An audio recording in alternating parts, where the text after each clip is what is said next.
Guten Tag, ihr Leid. Heute zocken wir ein bisschen Puzzle Quest Immortal Edition, weil sie heute rauskam und ich das zocken will. So, ich wollte eigentlich einen Livestream machen.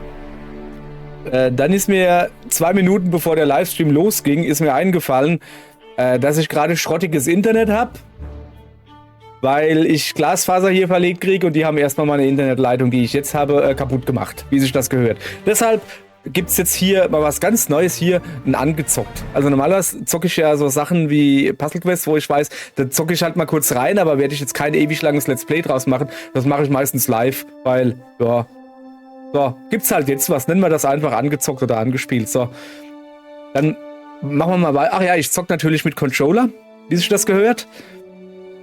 Und, ja. Ich habe es noch nicht angespielt. Ich hoffe, dass die Soundeinstellungen funktionieren. Ansonsten muss ich vielleicht doch noch irgendwie schneiden. Habe ich aber keinen Bock drauf. Ach ja, was haben wir denn hier? Ach so.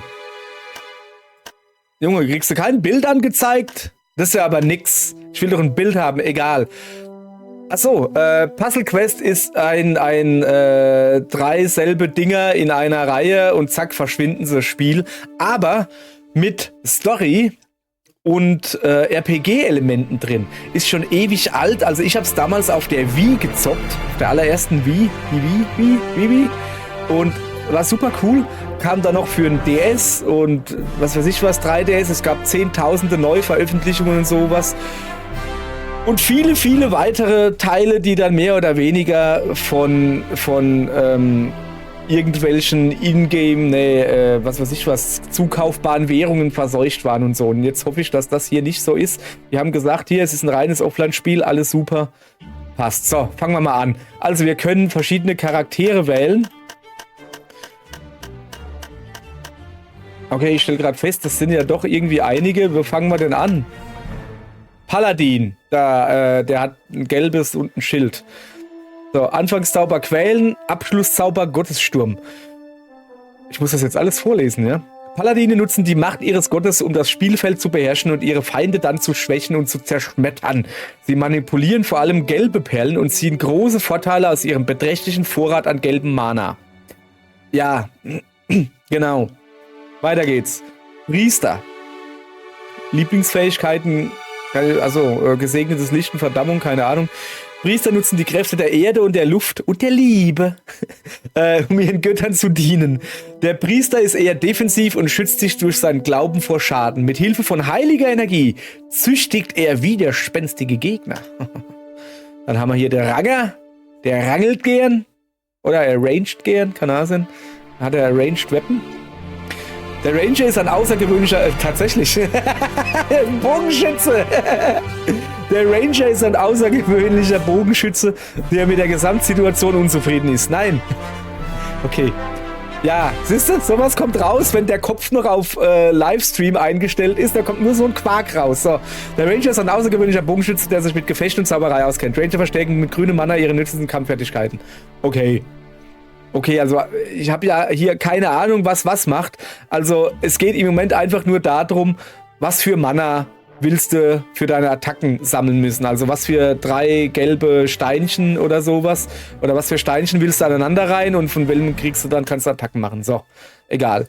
Stoßen und Paladins Aura. Ah, ich habe Auge. Ritter sind edle und ritterliche Krieger, die die Sterne auf dem Brett mit großer Wirkung einsetzen können und damit extra XP bekommen oder sich heilen. Sie haben auch ein gutes Arsenal an Schadenzaubersprüchen, die auf rotem und grünem Mana basieren. Okay. Das heißt, ja, es gibt nicht nur farbige Dinge, werden wir ja gleich sehen, es gibt auch noch Sterne und angreifen tust du mit Totenköpfen irgendwie so. Also wie gesagt, ich habe es auf der Wii und was weiß ich wo überall gezockt, aber es ist schon lange her.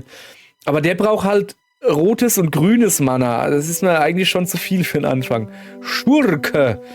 Der Schurke ist zu gleichen Teilen Krieger und Dieb. Mit blauem Mana lässt sich der Schurke verstärken, um eine Reihe von cleveren und hinterlistigen Bewegungen auszuführen. Für viele davon sind Goldmünzen nötig. Hätten wir hier den Schwertmeister. Wie viele gibt's denn da? Schwertmeister leben und sterben durch ihre Klinge, die sie mit schwindelerregender Präzision führen, um ihre Gegner in Stücke zu schneiden. Ja, und was hat der für Farben, wo er braucht? Okay, wir merken uns schon mal den Schwertmeister. Weil da keine Farbe dabei steht, das ist komisch. Ein Zauberer ist ein Meister von Zaubersprüchen, der sich heimlich nach einer dunklen Seite der Magie sehnt. Hexenmeister-Zaubersprüche verwenden meist Schädel. Sie führen zu Zerstörung und dem Absaugen von Mana. Dann hätten wir hier noch Barden. Barden können nicht nur gut kämpfen, sie benutzen auch gelbes Mana, um Lieder zu singen, welche viele nützliche Statuseffekte erzeugen. Den nehmen wir schon mal nicht. Dann muss ich so viel singen. Blutmagier. Bei Blutmagiern handelt es sich in der Regel...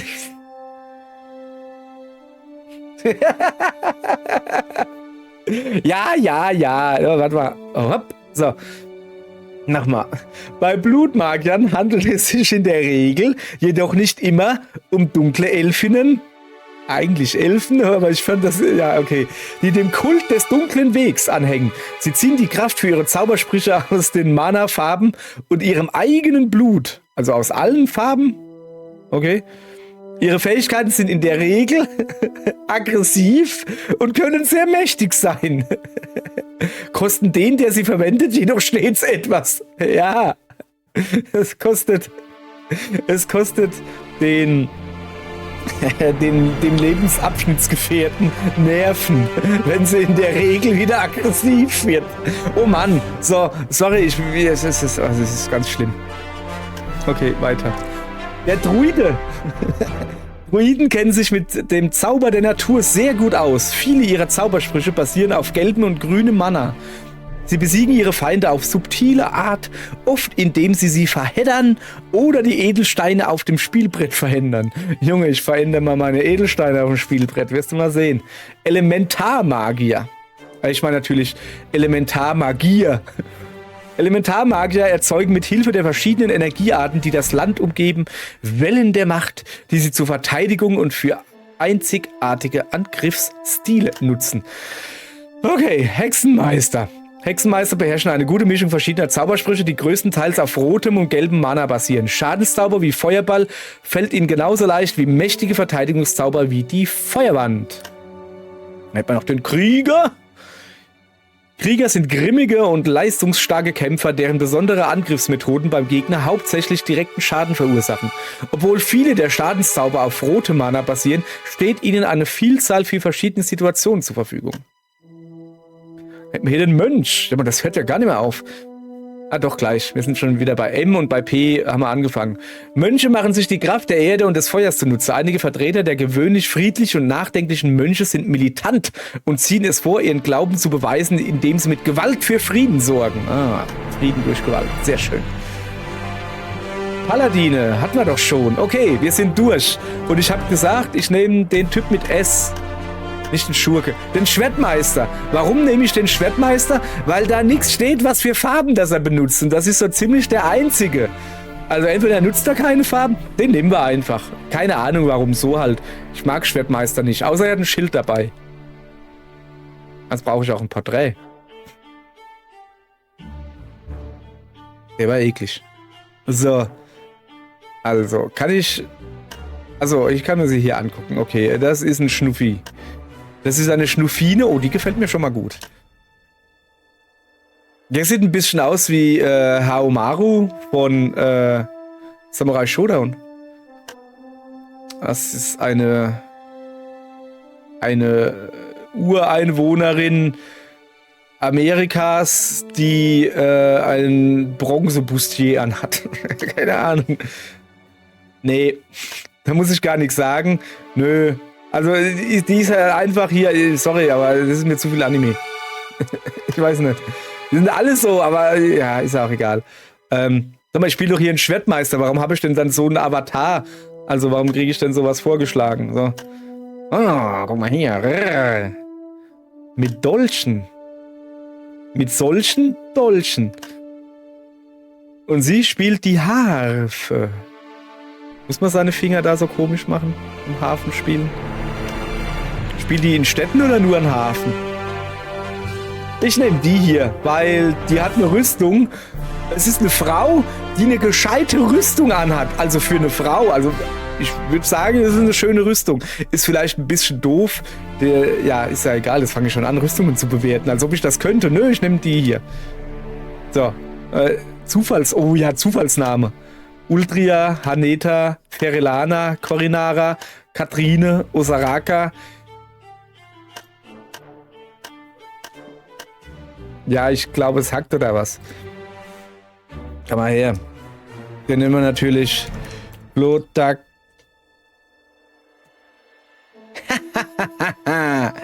Lotaxel nennen wir den, weil was können.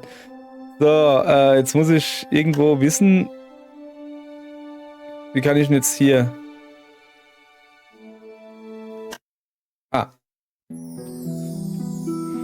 Oh, ich muss vorlesen. Es heißt, das Universum bewege sich in nie endenden Zyklen. Zyklen von Leben und Tod, Zyklen von Krieg und Frieden, Zyklen von Licht und Dunkelheit. Falls das wahr ist, hat im Land der agarischen Ritter zu lange Frieden geherrscht. Ihr Königreich ist viele Jahre lang ruhig und wohlhabend gewesen. Aber bald sollte dieser Teil des Zyklus enden. Na, zum Glück habe ich nicht einen Blutmagier gewählt, wenn sie dauernd jetzt von Zyklus auch noch reden. Und die haben ja in der Regel, zieht Frau die Haie an, ja, ich weiß. Und ein anderer beginnen, also ein anderer Zyklus. So, ich bin komplett raus, hey. Junge. So, Moment. Ich muss mir den Grünen hochholen. Seid gegrüßt, Kriegsherr. Mein Name ist Eveline, die Weiße, obwohl sie rote Haare hat. Und du wärst weise, wenn du bei deiner Reise, oh, jetzt reimt sie auch noch, wenn du bei deiner Reise durch das Reich Etheria auf meine Worte hören würdest, denn sonst trittst du oft und schnell in Scheiße. So, du musst ja hier, ich helfe hier ein bisschen beim Reimen. Wenn du so dumm sein und meinen Rat ignorieren willst, musst du das Tutorial im Einstellungsmenü ausschalten. Junge, dies schaltet das Tutorial im Spiel völlig aus. Wenn du es wieder einschalten willst, musst du im Einstellungsmenü gehen. Ja, komm, also ich lasse mich doch nicht hier sagen, dass ich dumm bin. Nee, ich will schon mit Tutorial. Ich hab das, ja. So. Du stehst in der Zitadelle von Batonia, tief im agarischen Wald. Du reist durch Etheria, es Eternia, wo Hemen war, indem du eine Reihe von Missionen erhältst und erfüllst. Diese bekommst du in den Städten auf der Karte. Zack, zack, zack. Übungspuppe. Die Übungspuppe ist der leichteste Gegner für einen Kampf, da sie keinen Widerstand leistet. Sagst du. Stufe 1, Schwierigkeitsgrad kinderleicht. Ja, machen wir mal, oder? Elementarer Kampf. Das Ziel eines Kampfes ist es, die Lebenspunkte deines Gegners auf 0 zu reduzieren. Die verbleibenden Lebenspunkte siehst du oben rechts. Aha, 10 von 10 sehe ich hier. Kombiniere Edelsteine, indem du Reihen aus 3 oder mehreren gleichen Typen bildest. Die runden, farbigen Edelsteine erzeugen Mana für deine Zaubersprüche und Schädel fügen deinem Gegner direkt Schaden zu. Hab ich doch gesagt. Diese Übungspuppe wehrt sich nicht, also nimm dir Zeit und experimentiere. Was sind denn Perimen? Und warum gibt es da Tiere? Und warum gibt es da ehemalige Tiere? So, also. So, ich weiß immer noch nicht, was ich jetzt brauche. Aha, ich brauche wohl blau und gelb. So wie es, also hier links. Kann ich eigentlich die Maus benutzen? Oh ja, cool. Da, hier. Seht ihr überhaupt die Maus? Nee, habe ich ausgeschaltet. Ja, dann lassen wir sie ausgeschaltet. Ich spiele ja eigentlich mit Controller, aber egal. Zum Schwertziehen brauche ich gelb und blaue, also zwar 6 gelbe und 4 blaue. So, ich könnte aber auch einfach jetzt den erstmal fertig machen. Also hier, so. Na, guck mal. Läuft doch schon gut, aber ich habe gleich mal 4 Schaden gemacht. Wann? Ich habe da schon ewig... Also, ja, okay, ich finde das muss ich ausschalten. Dass wenn du eine Zeit lang nichts machst, dass du automatisch angezeigt kriegst, was du machen könntest. Kann ganz praktisch sein, muss es aber nicht. Aber ich mach's trotzdem. Brauche ich nämlich. Blau. Super, das war voll dumm. So. Also grün und blau schmückt die Urische. Was laber ich? Was machen eigentlich die Sterne? Ja, komm, dann machen wir halt hier. Die Steuerung geht übrigens recht gut mit Controller. Man muss nicht das hier anwählen, dann das hier anwählen und dann verändert sich das. Ne, man wählt eins davon an, das hier, und drückt dann jetzt in meinem Fall hier einfach nur nach links. Sehr schön. Tausche diese Edelsteine, um gelbes Mana zu bekommen. Das gelbe Mana brauchst du für Zaubersprüche. Das sagst du mir jetzt, Junge?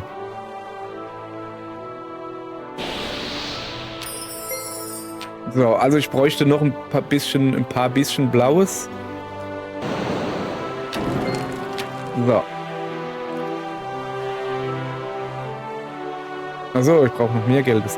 Tausche diese Edelsteine, um Gold zu bekommen. Gold wird in den Läden der Städte ausgegeben, um Gegenstände für deine Helden zu kaufen. Nun gut. Also, ach, die Sterne auch? Die Sterne gibt auch Geld? Das wusste ich nicht, siehst du? Haben wir hier irgendwie was Goldiges, was man tauschen könnte? Nee. Ja, komm, nochmal das. So. Ich soll mir ja hier Zeit lassen, haben sie gesagt. Und dann werde ich das natürlich auch tun. Ach, guck mal da. Diese lila Sterne geben dir Erfahrung und helfen dir ins nächste Level zu kommen. Ach so, jeder gibt dir einen Punkt Erfahrung. So. Ach so, was war das für ein lustiges Geräusch? Mach nochmal. Wieso höre ich eigentlich... Ach so. Holla. Ich hoffe, es hat nicht zu sehr genervt. Ich habe gerade gemerkt, dass ich die Lautsprecher hier noch anhabe. Ich habe gerade den Sound auf dem Kopfhörer und denke mir so, warum höre ich denn das so blöde? Ja, hoffentlich hat jetzt mein Mikrofon nicht den Sound aufgenommen. Hat er 100 Pro. Oha, das wird sich richtig übel anhören. Wo sind wir gerade? 16 Minuten. Naja, da müsst ihr durch als Lurch. Wisst ihr, wenn ich das jetzt live gemacht hätte, hätte der was sagen können.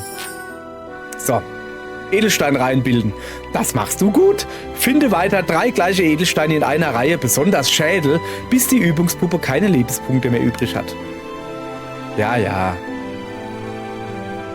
Ich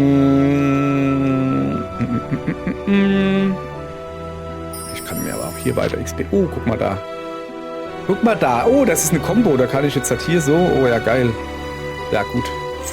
Zack. Oh, jetzt geht's aber rund hier. Wie? Warum nicht? Achso. Deshalb nicht.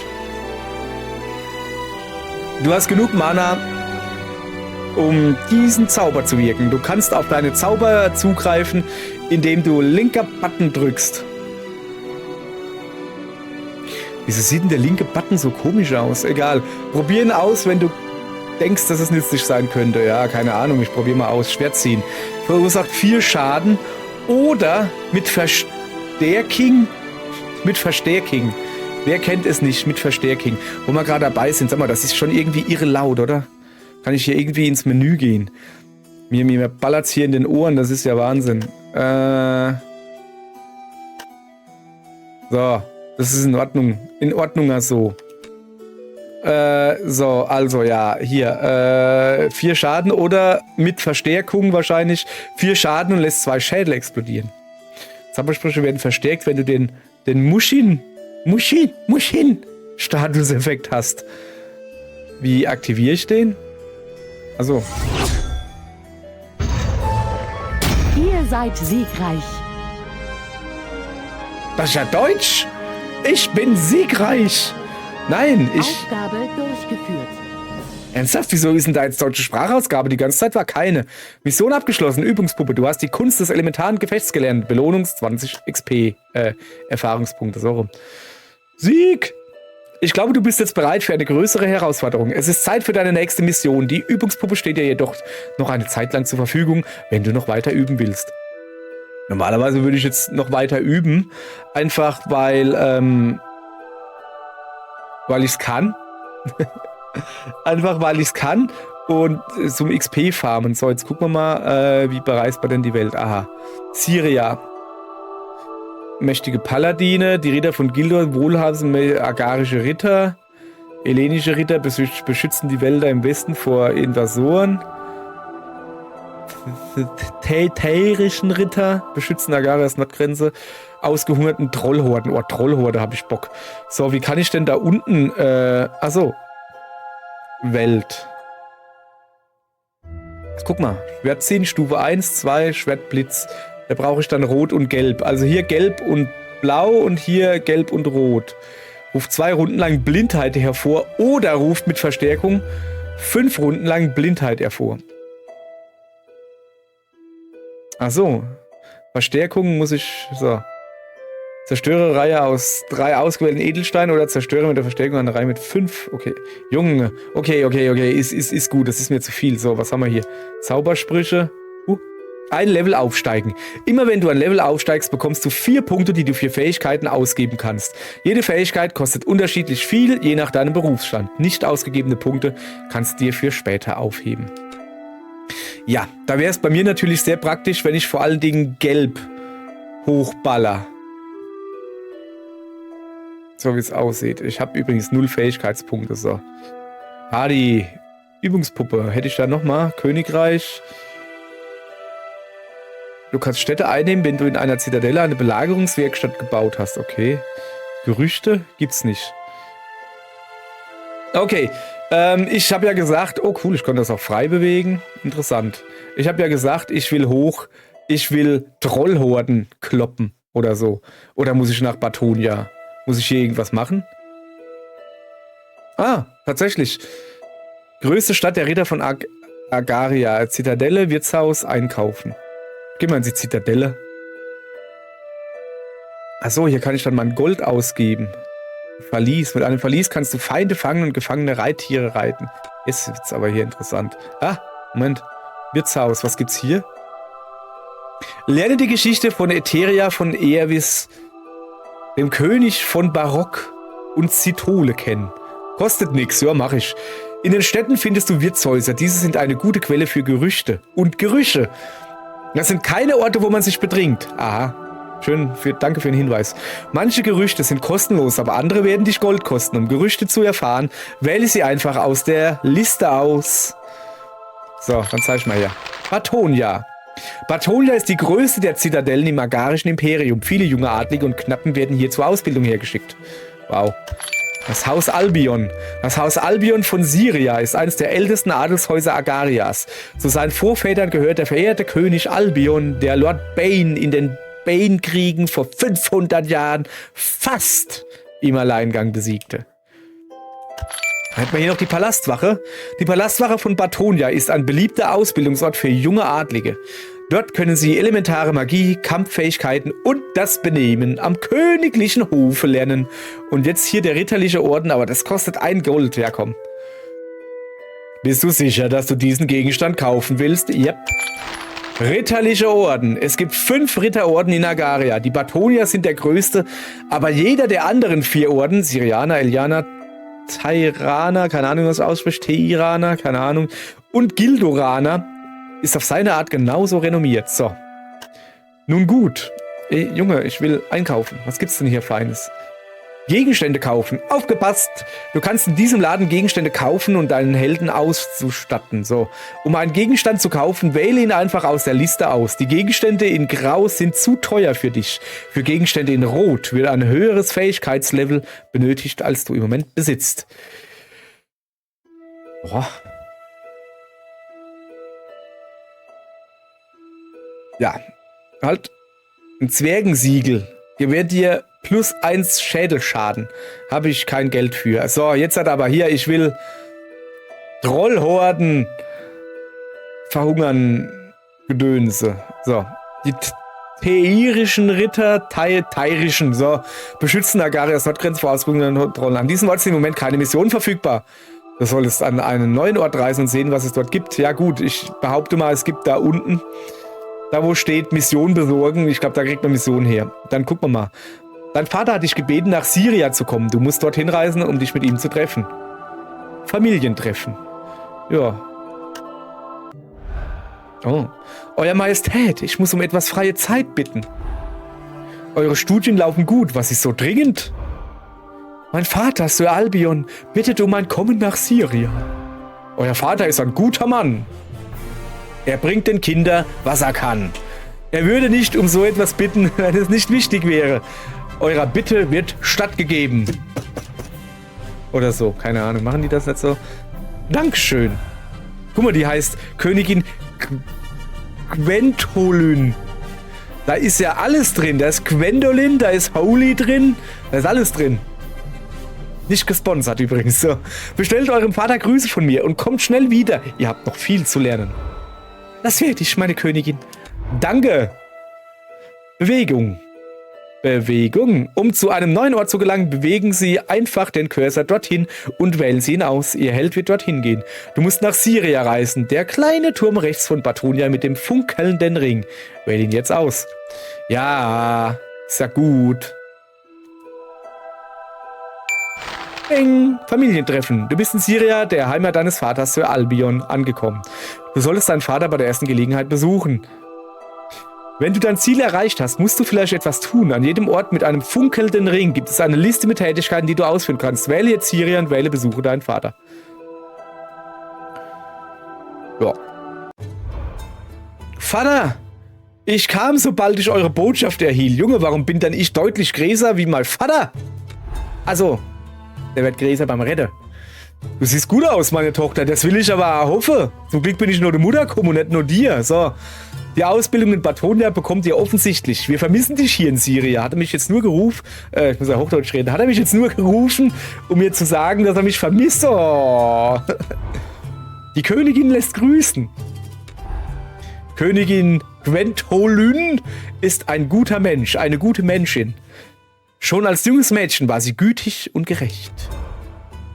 Warum ließt ihr mich holen? Ist alles in Ordnung? Ja, ja. Aber ich habe im Westturm etwas Sonderbares gefunden, was ich dir persönlich geben wollte. Im Westturm? Dort hat Großvater gelebt. Ja, das ist so lange her. Ich bin überrascht, dass du dich an ihn erinnerst. Der hat immer die Äpfel so geschält mit ganz lange Schalen. Die habe ich dann als Gäste gemacht. Super. Ich fand dort einen alten, kaputten Schild mit einer Botschaft von ihm. Dort stand, dass der Schild für dich sei. Aha. Also ein neuer, ganzer Schild wäre mir eigentlich lieber, aber okay. Ein kaputter Schild? Ja. Das scheint so unwichtig, es ist fast Verschwendung, dich aus Batonia herzurufen. Aha, merkt er selbst, ne? Aber es war sein letzter Wunsch und er war ein tapferer Mann. Er verdient es, dass seine Wünsche erfüllt werden. Danke, Vater. Es ist immer schön, euch zu sehen. Und Siria auch. Cool. Du erhältst ein zerbrochenes Schild von deinem Vater und 20 Erfahrungspunkte. So. Junge, das war laut. Schwertblitz. Ruft 2 Runden lang Blindheit hervor oder ruft mit Verstärkung 5 Runden lang. Achso, ja, einfach Level abgekriegt. Achso, ich dachte jetzt. Aufgabe durchgeführt. Ist das gruselig, oder? Erdbeherrschung. 0% Mana durch grüne Edelsteine. Plus 1 Startmana. Glückskombination gibt dir einen Extrazug und eine Chance von 50% eine Wildcard zu bekommen. Achso. Also ich brauche Gelb. Gelb brauche ich für alles. Also würde ich hier gehen. Wie viele Punkte habe ich denn? 1. So. Aha. So, das brauche ich auf jeden Fall. Was ist denn die Kampfmoral? Plus 1 extra Lebenspunkte. Glückskombination, Listigkeit. Was macht das? Was sind denn Wildcards? Also Listigkeit gibt mir Geld, so Kampf. Mehr Schaden verursachen. Wie viele Punkte habe ich denn noch? Steht mir das irgendwo? Ich habe wohl nur 2 Punkte. Ah, du kannst noch 3 Fähigkeitspunkte ausgeben. Also, warum kann ich da nicht volle Power machen? Interessant.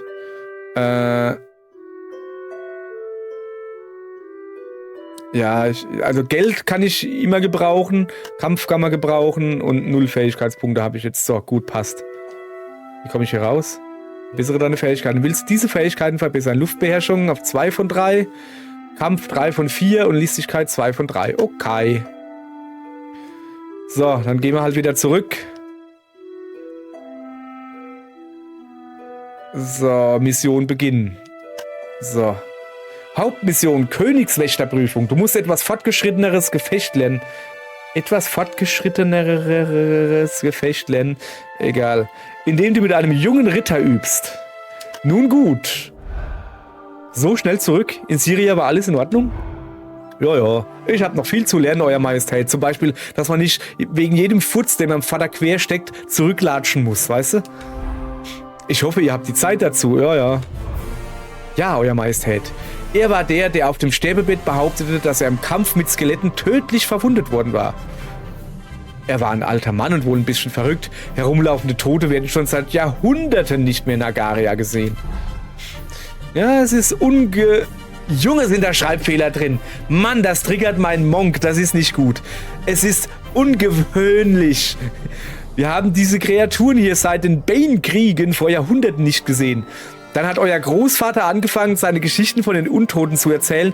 Und wir haben allein dieses Jahr mehr als ein solches Gerücht gehört. Vielleicht war er mehr bei Verstand, als man ihm zugesteht. Euer Majestät? Denk nicht weiter drüber nach. Nun, deine Königswächterprüfung ist sehr bald und ich denke, ich habe dich lange genug von Eveline ferngehalten. Ich werde sofort gehen. Servus. Junge Ritter. Ritter können eine bestimmte Stelle auf dem Spielbrett stoßen und einen Edelstein zerstören. Mit der Kraft des göttlichen Rechts zerstören sie alle lila Sterne auf dem Spielbrett. Das ist nicht cool. Schwierigkeitsgrad hart? Geht's noch? Was ist das da eigentlich? Ich kann hier automatisch so ein bisschen das Dingens da ändern. Die Schwierigkeitsgrad. Ne, wir lassen das mal hier auf normal, ja. So. So, fortgeschrittener Kampf. Jetzt wird's schwerer. Du hast einen Gegner, der sich wehrt. Abwechselnd versucht ihr Edelsteinreihe zu bilden und dem anderen Schaden zuzufügen. Vergiss nicht, was du gelernt hast. Ich beginne mit... Wenn du keine Schädel reinbildest und einen Gegner schadest, verwendet er sie gegen dich. Ja, das stimmt wohl. Und deshalb bilde ich hier eine... Dem habe ich mal ordentlich eins auf eine Mütze gegeben hier. Mit steigenden Leveln und Fähigkeiten ergeben die Mana-Edelsteine immer mehr Mana. So. Ich muss mal kurz einen Überblick verschaffen, ob ich hier irgendwie was Cooles machen kann. Ja, das hier. Hoppala, es gibt Blau und Gelb jetzt. Zack, guck. Haha, und Rot noch dazu. Ja, hast voll rentiert hier. Du hast 4 in einer Reihe. Spinnst du? Hey, hör doch auf, Mann. Tausch diese Edelsteine, um eine 4er-Reihe zu bilden. Damit bekommst du einen Bonuszug. Ah. Welche? Die da? Achso, ja, stimmt. 4 in einer Reihe. Ah, okay. Da kriegt man also einen Bonuszug. Gut. Haben wir das wieder gelernt. Hier noch ein bisschen. Noch einer. Oh, jetzt bräuchte ich hier einen. Das wäre ja mal praktisch. Hier kann ich erstmal nichts machen. Achso, doch. Ja, das geht mir zu schnell hier. Pass auf. Ich muss hier noch ein bisschen Einstellungen machen. Das kann man nämlich hier. Tipps zum Tauschen von Perlen anzeigen. Hinweise zum Edelsteintausch. Ist das nicht langsam, ne? So. Ai, caramba! Jetzt geht's runter. So, hier die könnte ich tauschen, will ich aber nicht. Kann ich da oben was Cooles machen? Nee, ich muss hier... Oh, guck mal da. Ein +5 Schaden-Dingens. Hey, das ist immer noch zu schnell. Habe ich das Falsche gemacht? Moment. Das ist immer noch zu schnell. Tipps zum Tauschen von Perlen. Hinweis zum Edelsteintausch. Ich mach mal hier auf sehr langsam, ja? Oder muss ich da noch einen Knopf drücken oder so? So, egal. Nee, den werde ich jetzt da nicht rüber machen. Das ist eine dumme Idee. Ja! Okay, das nervt mich hier. Hä? Ja, mach mal aus hier. So, jetzt warte ich mal. Kann doch nicht sein, dass er dauernd hier so anzeigen kann. Jetzt habe ich es ganz ausgeschaltet, aber das geht immer noch zu schnell, finde ich. So. Brauche ich eigentlich grün? Ich kann auch einen Potzblitz machen. Guck hier. Schwertblitz. Ruft 2 Runden lang Blindheit hervor. Was ist denn eigentlich Blindheit? Keine Ahnung, ich nehme es, oder? So, was macht er jetzt? Er ist jetzt blind. Okay. Was war das jetzt, wenn ich mal fragen darf? Weiß keiner so genau. Na, shit. Ich hab mir da mehr erhofft, ehrlich gesagt. So. Jetzt passe mal auf. Wenn ich die hier vertausche, schnuppelt der da runter. Und das geht da weg und dann kann der mich angreifen. Dann machen wir das nicht. Dann gehe ich ein bisschen Geld holen, oder? Ja, komm, ich kann mal ein bisschen Geld holen. Geld kann man immer gebrauchen. Yes, nee, ich glaube, es hackt. Was? Achso. Mana-Sturm. Gibt es keine Kombination auf dem Brett, gibt es einen Mana-Sturm. Alle Mana-Perlen werden zwischen dir und deinem Gegner aufgeteilt, während du Gold und EP erhältst. Danach setzt sich das Brett wieder zurück und der Kampf geht weiter. Okay, ich hab's verstanden. So, okay. Ich merke schon, das ist kein Spiel, das wir so generell Let's Play machen, weil ihr wollt jetzt nicht 3 Stunden gucken. Wieso brennen denn wir?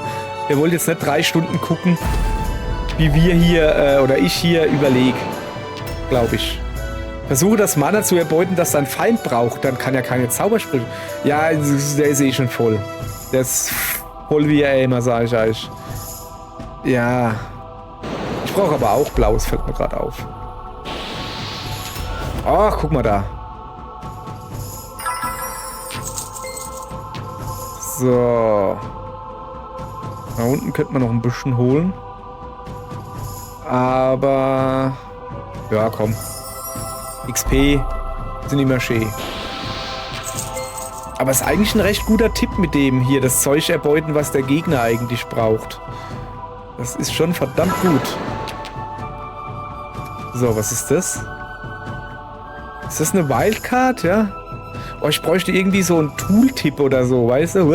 Oder irgendwie so Sachen erklärt. Das wäre... Ja, werden wir wahrscheinlich einfach im Laufe des Spieles alles merken. Ah, shit.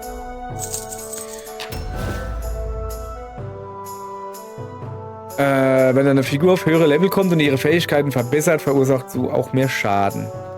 Jo. Bam. Göttliches Recht. Jetzt klaue mir mal eine XP. Alles klar, Junge. Ist ja in Ordnung. Sag doch, dass du mich nicht leiden kannst. Auerle.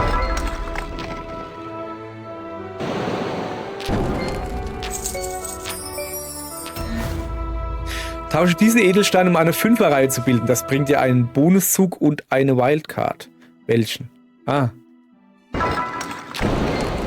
Erklär mir lieber mal, was eine Wildcard ist. Das wäre mal eine feine Sache. So.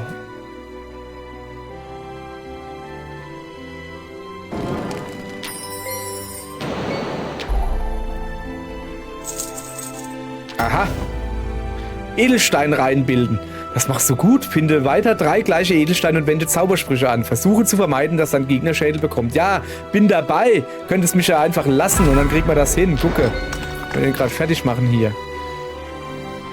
Okay.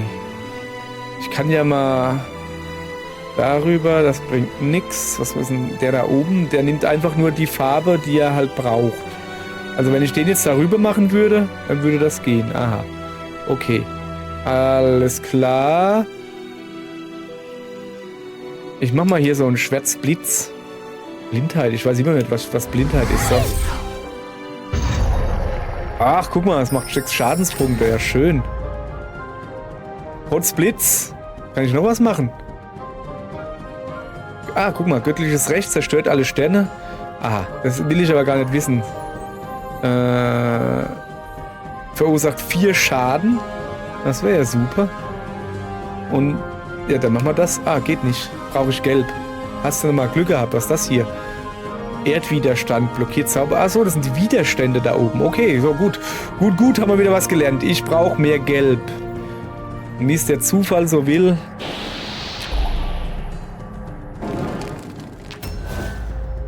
So. Kann ich das für irgendwas Cooles? Ich brauche immer noch mehr Gelb. So, Kollege. Ich würde dir empfehlen, mich jetzt K.O. zu machen, sonst mache ich das nämlich. Guck. Hier, zack. Ich zieh blank, Junge. Also. Ihr seid zack. siegreich. Ja, bin ich. Sehr schön. Ach, guck mal, gleich ein Level abgekriegt. Das war ein schwerer Kampf, ja. So, Moment, was stand da? Neuer Zauberspruch, Schlitzer. Grün und Gelb. Zerstöre eine Reihe aus 3 ausgewählten Edelsteinen oder zerstöre mit Verstärkung eine Reihe von 5 ausgewählten Edelsteinen. So, ja, ist das super. Guti. Herzlichen Glückwunsch, du hast mit wehenden Fahnen bestanden. Du bist jetzt ein Mitglied der Wache der Königin. Und ich glaube, die Königin sucht bereits nach dir. Sie hat eine Aufgabe für dich. Aufgabe durchgeführt. Wie ist das neu? Okay. Ach ja, stimmt. Wie viel kriege ich? 4. 4 Punkte. So. Grün kann ich jetzt noch gebrauchen, ja. Was? Das kostet 3 Punkte? Lecco mio. Also grün kann ich aber gebrauchen. Ja, dann müssen wir das halt machen. Jetzt habe ich nur noch einen. So. Punkte, ich glaube, es geht los, ey. So, was haben wir denn hier noch? Mission. Oh, ich hätte es doch durchlesen sollen. So, sorry. Gut, ihr seid da. Es klang wichtig, Eure Majestät. Wie kann ich dienen? Es ist wirklich wichtig. Ihr müsst eine Botschaft übermitteln. Eine Botschaft? Warum soll ich sie übermitteln? Sollte nicht einer eurer treuen Ritter diese Aufgabe übernehmen? Wir glauben, dass versucht werden wird, diese Botschaft abzufangen. Die Botschaft kommt sicherer an, wenn ein unerwarteter Bote sie bringt. Gar nicht mal so dumm. Welchen Inhalt hat die Botschaft, Euer Majestät? Wenn ich fragen darf.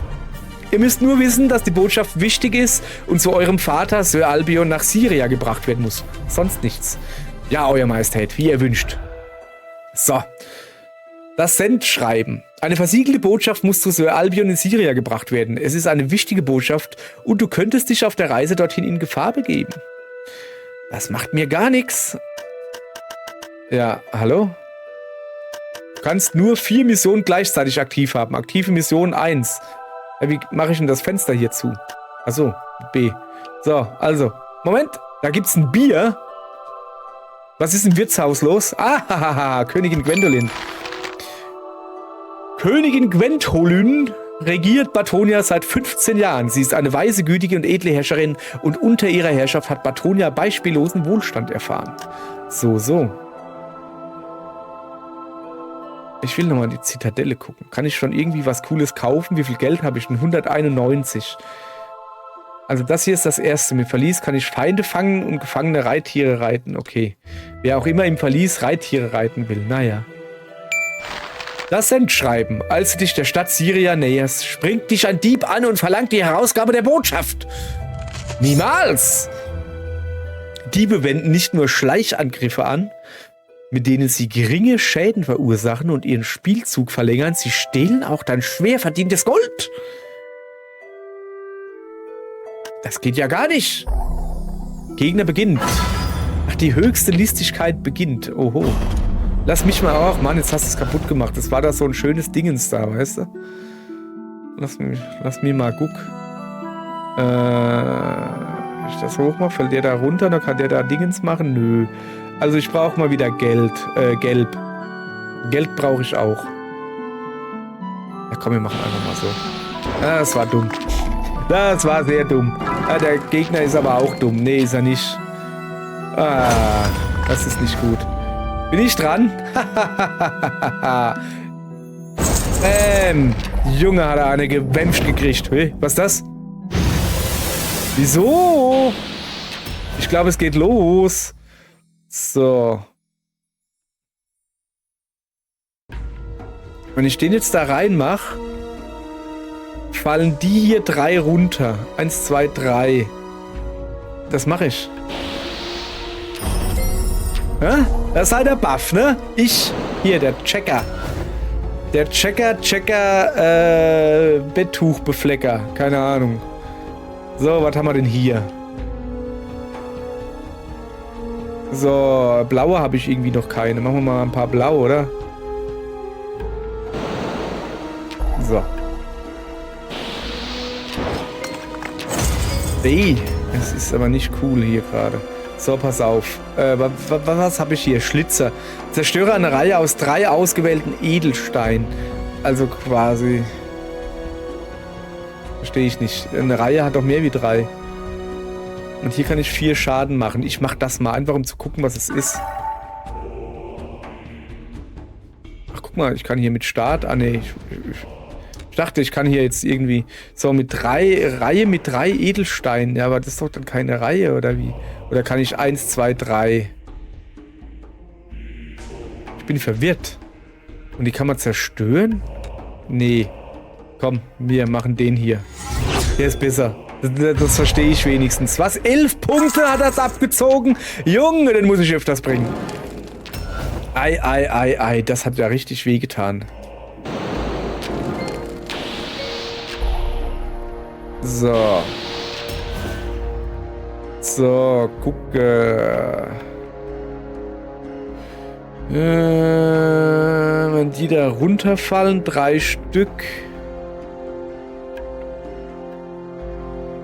Dann haben wir den hier, dann kann der da ein Dingens bauen oder auch nicht. Ich mache einfach. Nee, kann er nicht. So, hab ich gut gemacht. Aber das hier könnte jetzt für mich praktisch sein. Was ist? Achso, ich fand nur gerade, die Musik war plötzlich weg. Ich dachte, was ist jetzt hier los? Okay, das machen wir nicht. Das machen wir hier auch nicht, sonst kriegt der Gegner Zeugs. Nochmal das hier, ne? Das ist gut. Hey, das waren nur 2. Er cheatet. So, jetzt reicht's mir. Also Cheater, ne. Cheater werden... Ihr seid siegreich. Ja, danke. Level erhöhen. Na, Level 4 schon, gucke. Neuer Zauberspruch, Hacken. Zerstöre eine Spalte aus 3 ausgewählten Edelsteinen oder zerstöre. Was ist denn, also ist das nicht dasselbe wie das, was ich schon habe? Ist das nicht dasselbe wie Schlitzer? Oh, so. Hast einen Angriff vor den Toren von Syria überlebt. Überbringe jetzt die Botschaft. Ja, erstmal hier. Ein bisschen upgraden.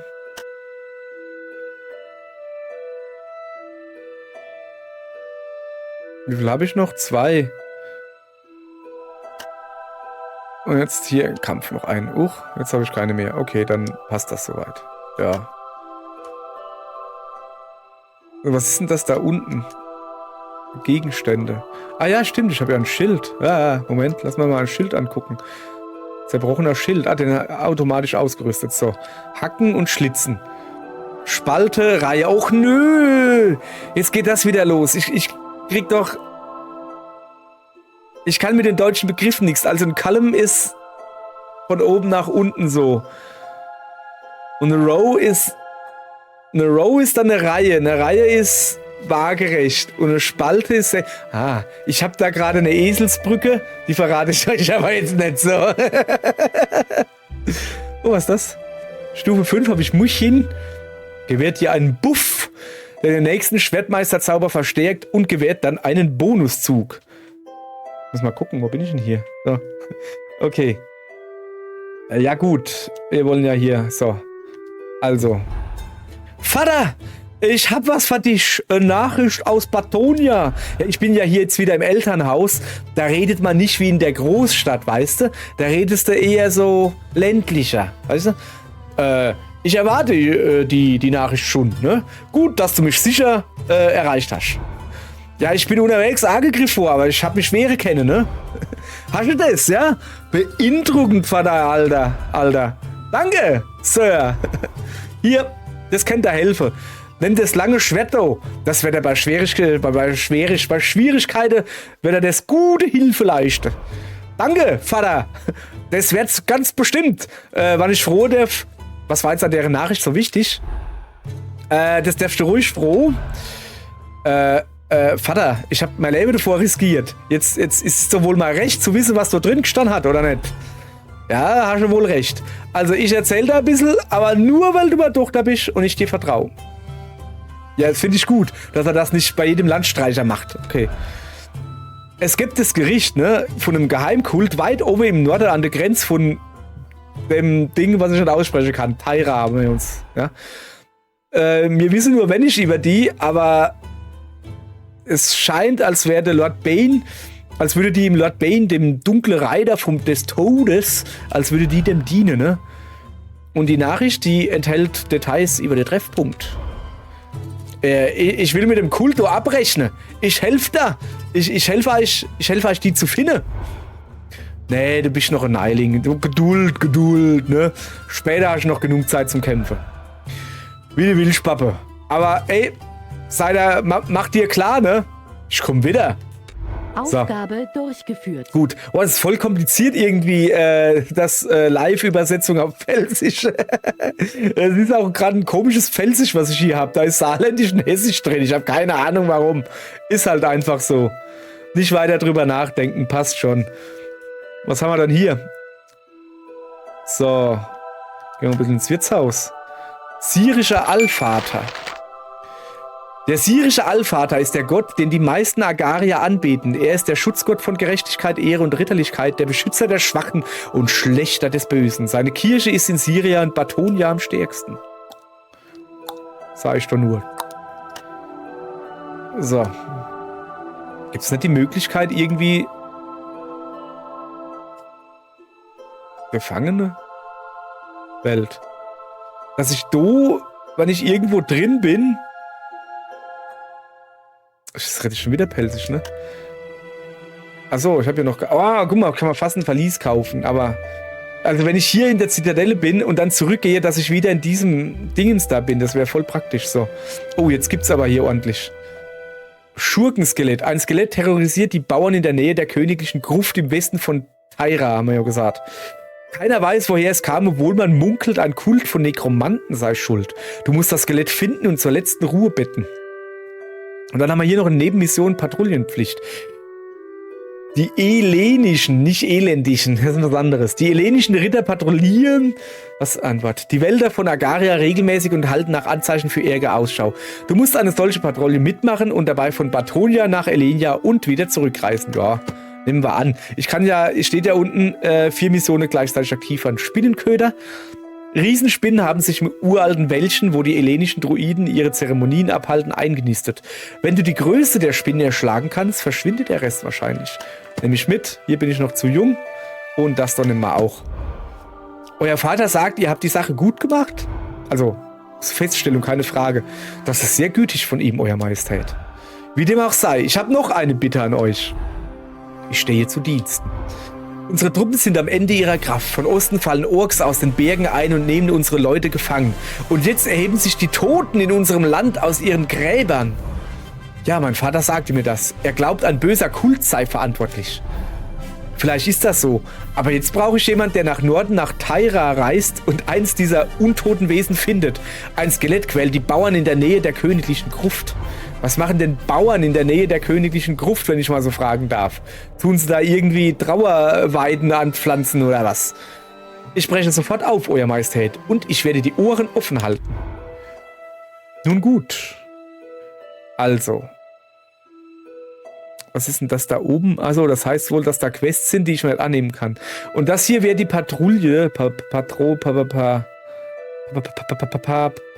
die ich machen soll. Aha, königlich. Ne, wir machen erstmal die Nebenquest, oder? Da gehen wir hin. So.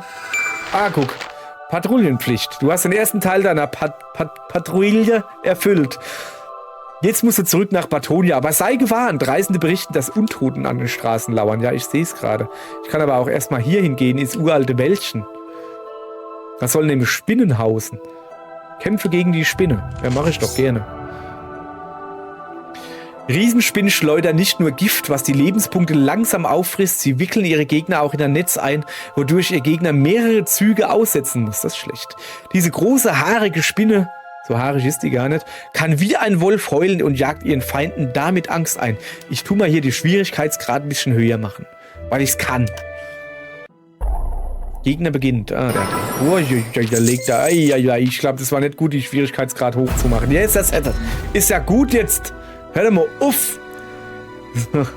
Okay. Ich könnte mir hier Erfahrung holen. Gelb geht nicht. Grün brauche ich nicht. Blau könnte ich gebrauchen. Ja. Machen wir so. Was? Wie kann das sein? Wieso habe ich den nicht gesehen? Geht ja gar nicht. So.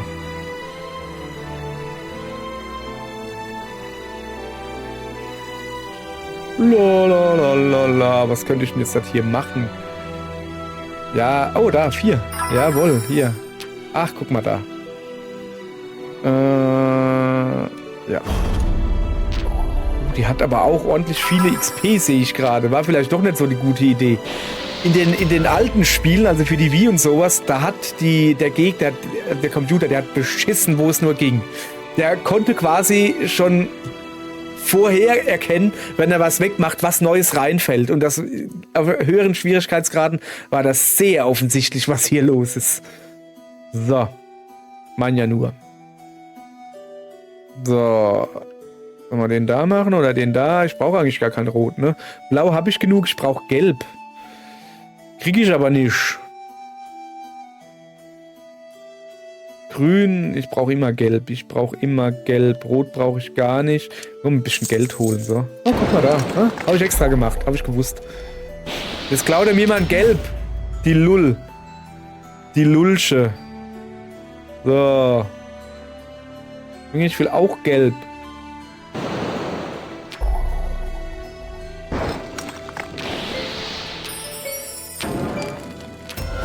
Ja. Jetzt gibt's aufs Maul, Junge. Jetzt klaut er mir... Ich sag dir, braucht der Gelb... Ach, der braucht auch Gelb. Mann, das ist nicht gut. Wenn der auch Gelb braucht. Nicht gut. Nicht gut. So. Wenn ich den da mache, fällt der da eins runter. Aber das ist zu wenig, dann kann der Gegner angreifen. Das wollen wir nicht.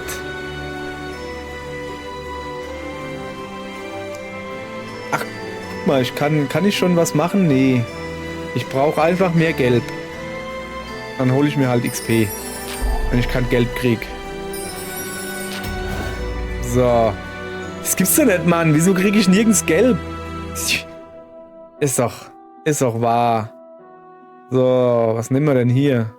Mal hier so, oder? Ah, war eine dumme Idee, ne? Hätte ich genauso gemacht. Hätte ich ganz genauso gemacht. So.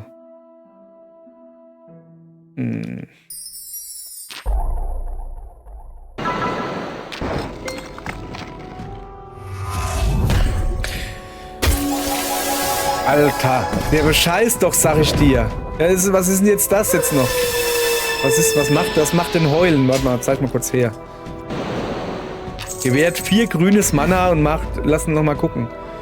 Dein Gegner 5 Runden lang ängstlich. Was bringt mir das ängstlich sein? Kann ich das irgendwie nachgucken? Erdbeherrschung.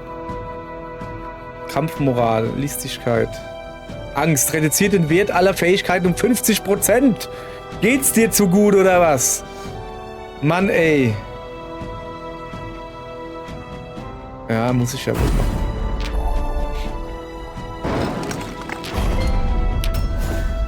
Ey, der paniert mich hier. Der paniert mich. Och komm, jetzt habe ich ihm Gelb hingelegt. Guck, ja, klar nimmt er sich das. Das ist doch Betrug. Ich sag dir, die KI bescheißt mal wieder. So sieht's aus und nicht anders. Nein, das macht man nicht. So, wo waren wir denn hier? Ja, wie ich ihm aber auch Vorlagen mache. Und der macht mir nix. Mach doch du mir mal Vorlagen, Mann. Mein ja nur. Betrug. Alles hier. Ja, klar.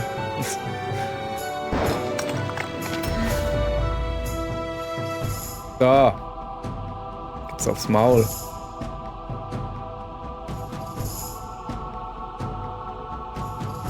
Ich muss überlegen. Mach mal langsam.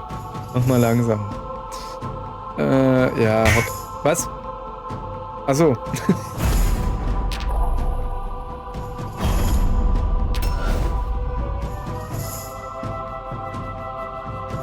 Ich sag dir, er betrugt. Das gibt's doch nicht, dass ich kein Geld hab. Gelb. Junge, das ist gar nicht gut. So. Machen wir das hier. Wenigstens kriege ich ein bisschen XP. Ich guck dir das an, hey. Der haut mich. Der haut mich. So. Ich will noch... Wieso ist hier eigentlich überhaupt so wenig Gelb auf dem Feld? Das stimmt doch was nicht. Der Bescheißer da, sag ich dir. So. Ist mir egal, dann hole ich mir XP. Ich weiß nicht, was passiert, wenn ich klar. Ja, lass mich mal. Nein, ich will gelb. Mann, du Dummer. So. Ich weiß nicht, was passiert, wenn ich hier verlieren sollte. Ob ich dann die XP mitnehmen kann, weißt du? Ja. Brauchst nicht zu heulen, so viel Geld wie du hast.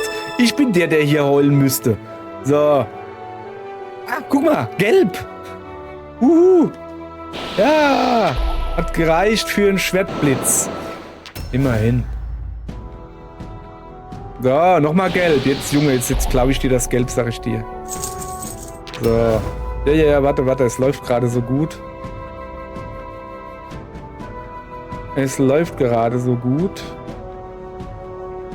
Deshalb... Ja, nö. Kriegst jetzt Schaden, du Appezippel. Wie viel Schaden kriegt er denn? 11 Punkte. Ja, das hat sich schon rentiert hier. Das hat sich schon rentiert. Gewalt. Da drüben kann er angreifen. Ah ja, hat er auch gemerkt, der Gegner. Er ist nicht dumm. So. Na.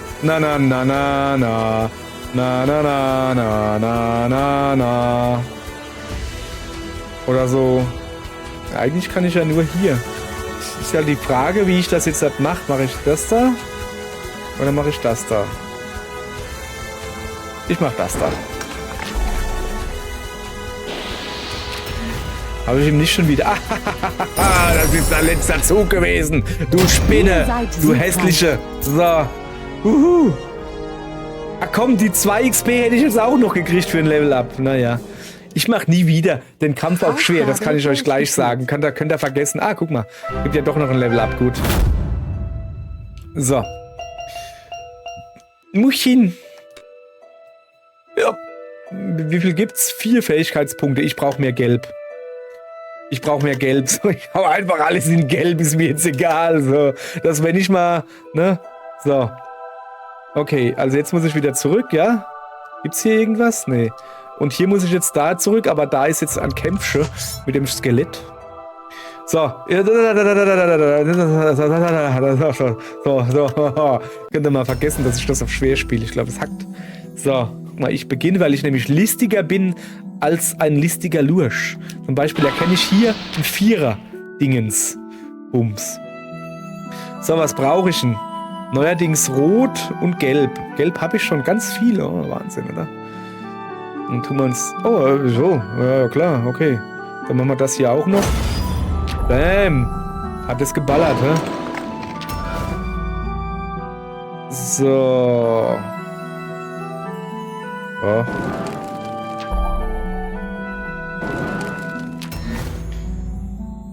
Gelb. Erstmal Gelb holen, das ist immer gut. Au. So. Grün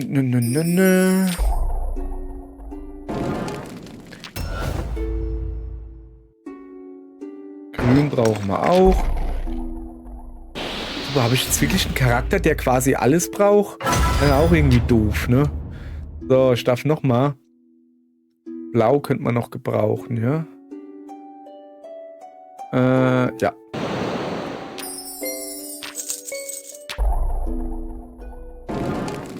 So, ja. Ja, jetzt aber, komm. Achso, das ist der Mana-Sturm gewesen. So, ich bin dran. Gut. Dann sag ich mal, dass ich Muchin mache. Muchin. Muchin. Wie lange geht das? Kann ich gleich noch ein Mo? Okay, dann tue ich jetzt mal Schwert ziehe. 4 Schaden und 2 Schädel explodieren lassen. Ja, geil. Guck mal hier. Bam.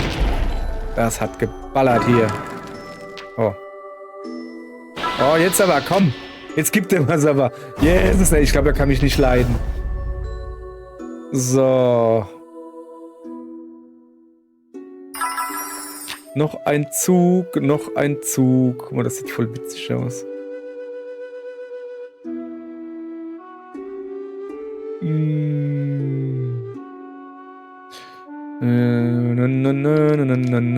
So.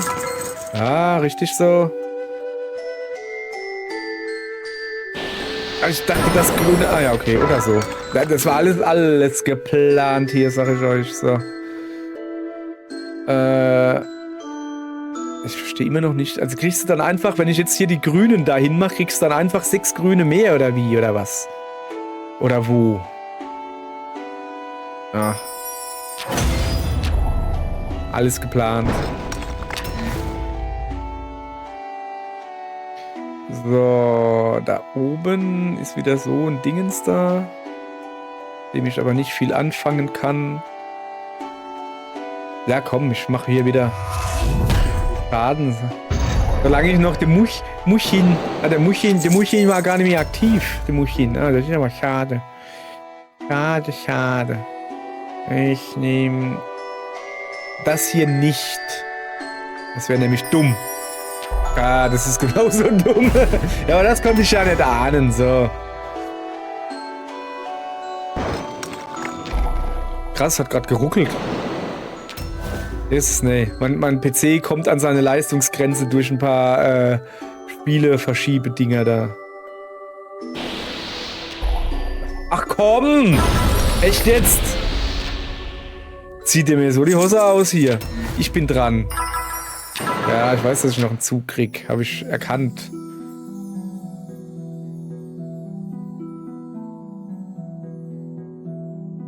Ich mache wieder den Muchin. So, jetzt pass auf. Und dann werde ich gleich nochmal das Schwert ziehen und hoffe, dass der 5er-Schädel jetzt noch kaputt geht. Nee, natürlich nicht. Schade, wäre aber cool. Was ist denn jetzt mit der Musik? Die Musik ist ganz anders jetzt. So, guck mal hier. Und gucke mal da. Oh, das reicht sogar, um noch eine Kombo zu machen. Guck. Junge, du hast noch 2 Lebenspunkte.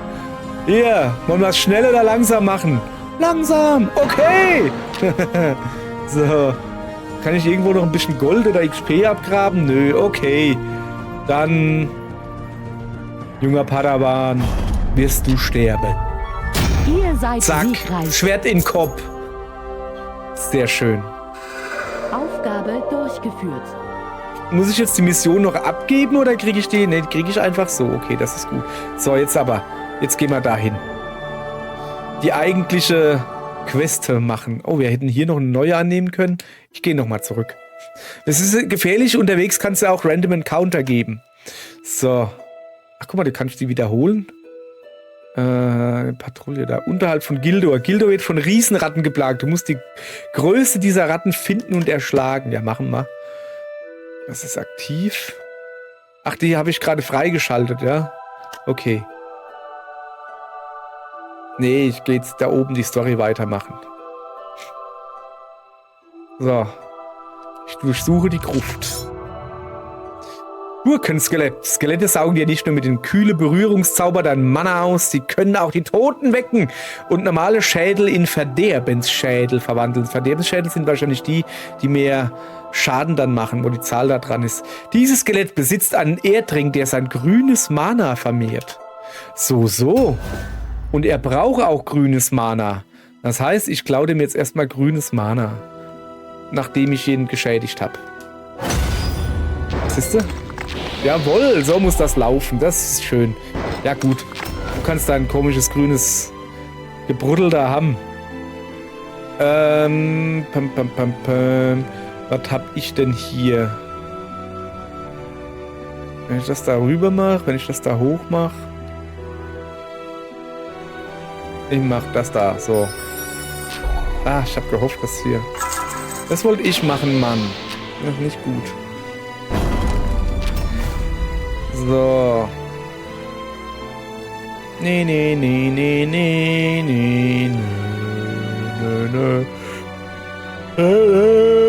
So.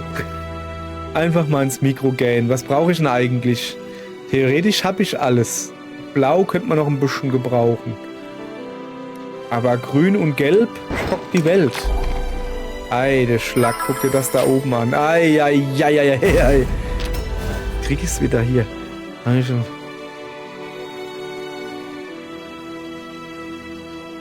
Sag mal, hat der mir jetzt blaues Mana abgezogen oder was macht der da? Zeig mal kurz her. Verleiht zusätzlich ein grünes Mana für jeweils 3 rotes Mana, das du verdienst. Plus 4 Kampffähigkeit. Kühle Berührung. Verringert das farbige Mana all deiner Gegner um 3. Und erhöht... Das geht ja wohl nicht. Das geht ja wohl nicht. So. Gut. Glaube ich mir schon Geld. Aha. Dann gibt es hier einfach noch ein bisschen Geld. So. Den kriegst du schon mal. Dass ich auch mal was gemacht habe hier. Also wo zugehauen, meine ich natürlich.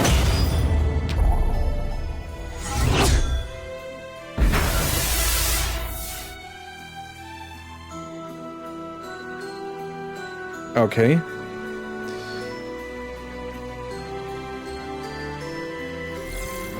Muschin. Muschin.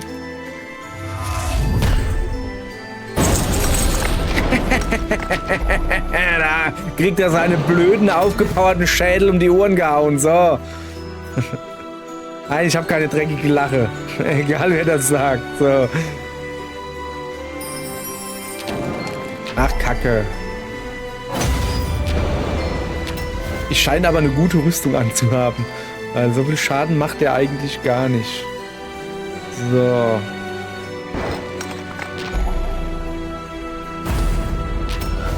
Nee, nee, nee. Das geht nicht. Was ich hier zusammen baldover. So, ich will auch mal irgendwie was Cooles machen. Zum Beispiel den da würde ich gerne explodieren lassen, aber ich kann nicht. Ich kann es doch nicht. Ach, jetzt dachte ich, der hat mir hier Gelbes gelegt. Nö, hat er nicht. Nö, hat er nicht.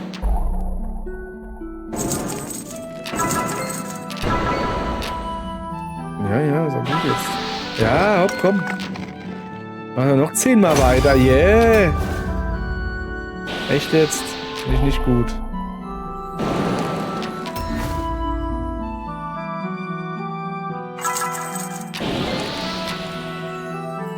So. Jetzt machen wir den Muchin.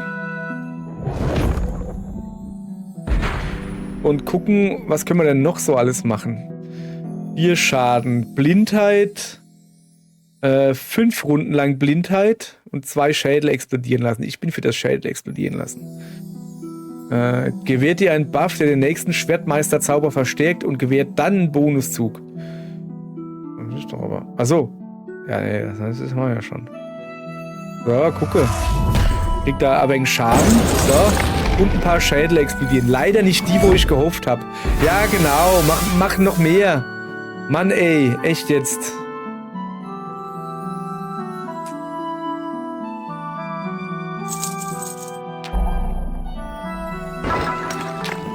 Och, komm. Junge. Ich bin dran, ich bin dran, ich bin dran. Zack. So. Der schon wieder. Was ist das wieder? Mana-Verlust. Yes, das nee. Echt jetzt. Da vergeht einem ja die Mana-Verlust. Geht ihm da ab.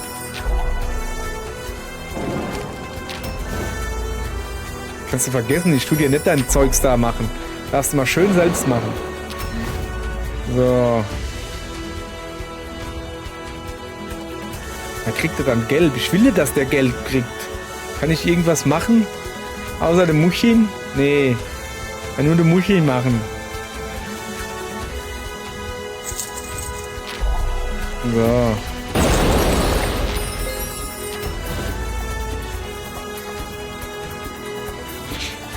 Hoppala.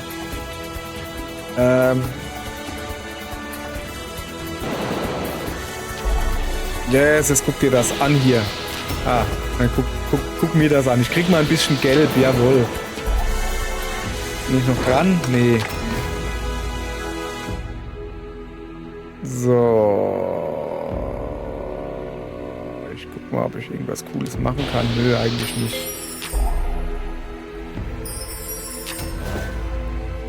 So, pass auf, Kollege. Jetzt geht's rund. Erst in dem Bobbes, dann in dem Hund. Was? Ja, genau. Weg die Toten. Das kommt mir eigentlich gerade sehr gelegen, weil dann mache ich nämlich jetzt den Muchin. Und nach dem Muchin gehe ich hin und lass mal ein paar Totenköpfe explodieren. So, und da jetzt ja alle Totenköpfe verstärkt waren, der Trottel... Jetzt geht's aber rund hier. Ihr seid siegreich. Ja, bin ich. Dem habe ich es mal so richtig gezeigt. Junge, ich muss die Soundeffekte runterdrehen. Habe ich aber keinen Bock drauf. So. Jawohl, ja. Aufgabe durchgeführt. Dankeschön. Wie viel kriege ich? 4. So.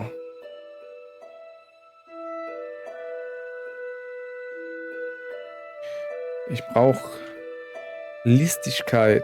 Wildcards, Lebenspunkte.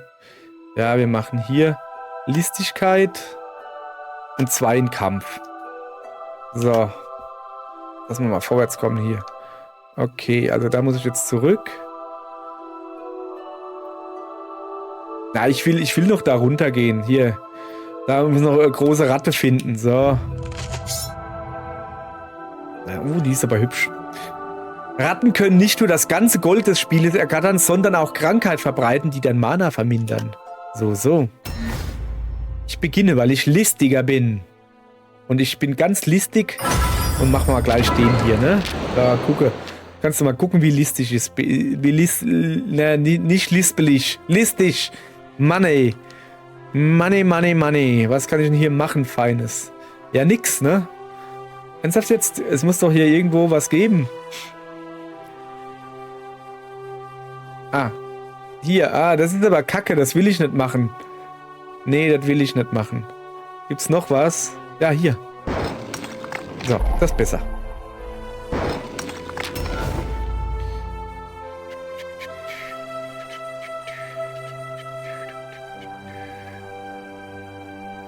Jetzt bin ich ja in derselben Situation wie eben quasi.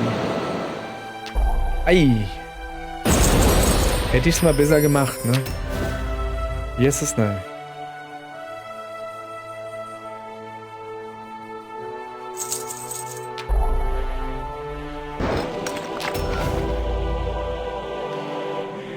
Die Ratte spielt mich aus hier. Ei.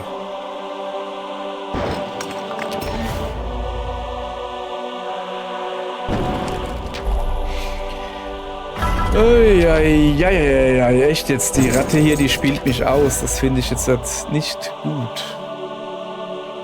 So.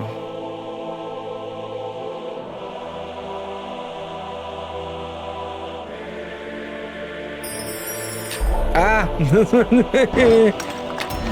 Sie hat nicht bemerkt. So, du Ratte. Du Ratte-Gickel. Das da oben sieht gut aus. Ich krieg mal ein bisschen Gelb, endlich.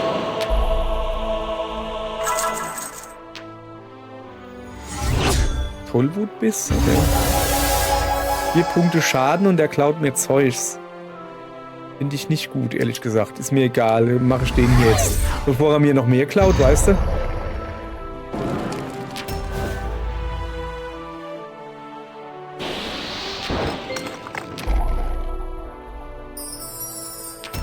So.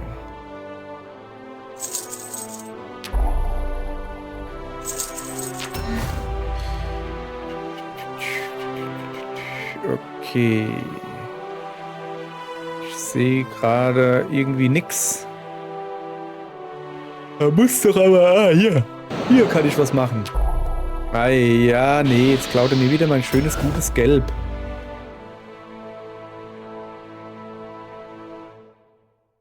Hä? Was? Wo? Da? Nee. Ja? Nee. Hä? Okay, ich bin verwirrt. Wo bin ich denn? Habe ich einmal nicht aufgepasst? Da finde ich nichts. Ernsthaft jetzt?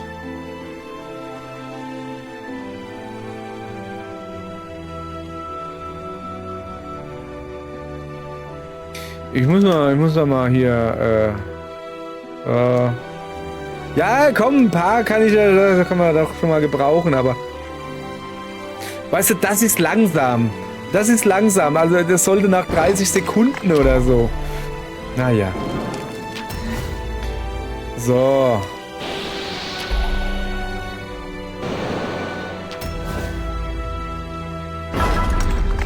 So, Glückskombination. Was für ein Glück. Wenn du eine Glückskombination erhältst, wird dir ein zusätzlicher Zug gewährt und es besteht eine Chance von 50%, dass du eine Wildcard erhältst. Der Levelaufstieg einer Fähigkeit erhöht die Chance auf eine Glückskombination. Aha. Was war jetzt Glückskombination? Habe ich nicht mitgekriegt.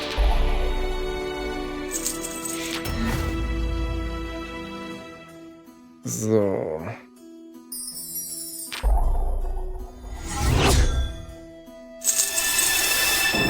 Lauter schon wieder Geld, der Knecht.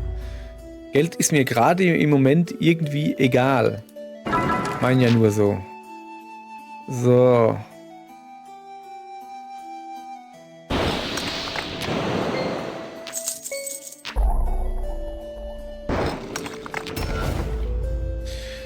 So, Muschin.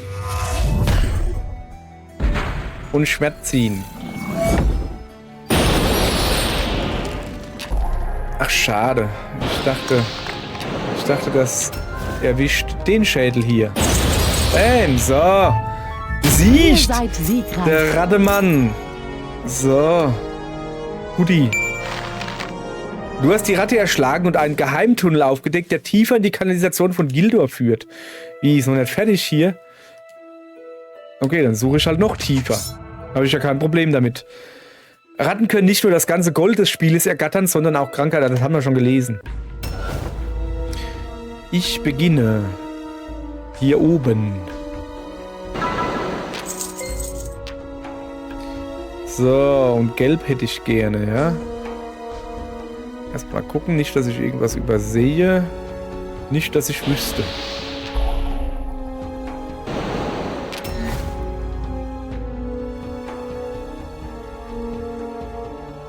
Na, einfach mal so. Ein bisschen Action hier reinbringen. Ui, oh, okay, habe ich gar nicht gesehen. Das ist schlecht. Grün brauche ich. Ich gehe jetzt erstmal Zeugs holen, was ich halt brauche, weißt du? So wie das da. Ei, das war Glück. Das war Können. Können. Pures Können. Genauso wie das hier. Guck. So. Guti, ne? Haben wir doch recht gut gemacht, finde ich. So, heute läuft's.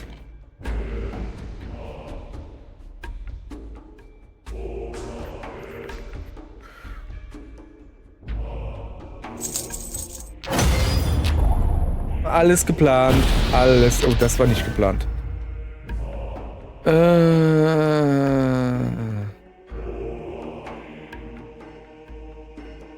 wir wieder ein bisschen Muschin. Ein bisschen Muschin. Muschin.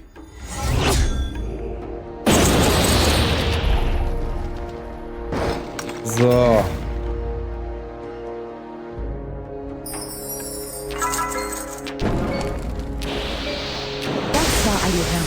Tat.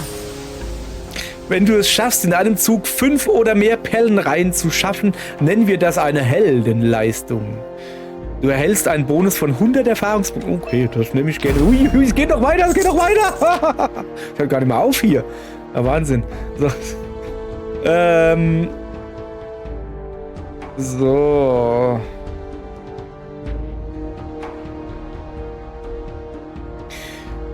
Wir könnten noch ein Muschin machen. Machen wir noch ein kleiner Muschin? Machen wir noch ein Muschin. An der Muschin ist noch aktiv. Okay, dann machen wir jetzt den hier.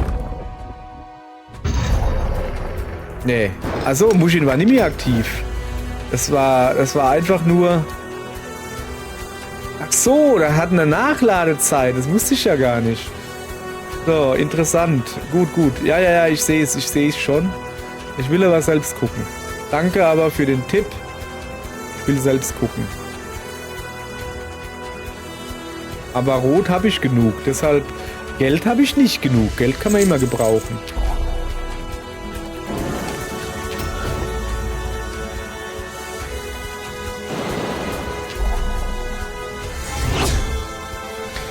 klaut er sich wieder Geld. Ach, guck mal da. Bin ich jetzt am Zug? Na sowas, was haben wir denn hier? Mache ich den da platt oder mache ich den da platt? Ja, ist egal.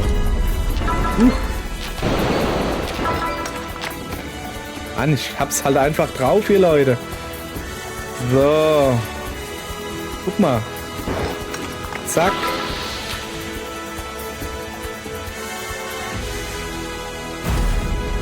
So. Das ging schnell. Ihr seid siegreich. Und es gibt ja noch 100 extra Punkte oder extra XP. Oder habe ich die schon gekriegt? Keine Ahnung. Meditieren verleiht +2 gelbes Mana für jeden Schädel im Spiel. Okay. Jemand kontrolliert anscheinend diese Ratten. Er kann nicht weit weg sein. Was ist das für eine ewig lange Quest? Ich habe wieder 4 Punkte zum Ausgeben. So, wir machen mal hier mal ein bisschen drauf. Und das da war recht cool, aber das kostet so viel Geld. Ja, dann machen wir noch ein bisschen Luft. Ja, passt. So. Also das Rattegickel-Ding, das machen wir jetzt noch weiter. Aber ich habe so das Gefühl, aha. Der Rattenkönig. Wichte saugen mit ihren Zaubersprüchen und den teuflischen Wichtklingen Mana aus. Ich habe mir gerade aufs Mikro gespuckt. Mit diesem Mana wenden sie die Gespensterkraft an, die den Feind auf der Stelle festklebt. Warte mal, ich muss mal hier die Spucke wegmachen. So. Diese Kreatur ist offensichtlich der Anführer der Ratten. So. Guti, was kann er dann? Geisterkraft. Gegner 3 Runden lang nichts machen, fügt ihm dann 10 Schaden zu, wenn dein blaues Mana 35 oder mehr beträgt. Wie ist das, ne? Verringere das farbige Mana alle deiner Gegner um 3 und erhöht dein grünes Mana. Also alles drauf. Alter. Geht's noch? Ja, ich mache ja schon. Bin schon am gucken hier. Wenn ich das hier aber mache, dann sagt der da, also sagt das alles einen runter, ja? Haben wir irgendwo was Gelbes? Nee, komm, mach mal einfach. So.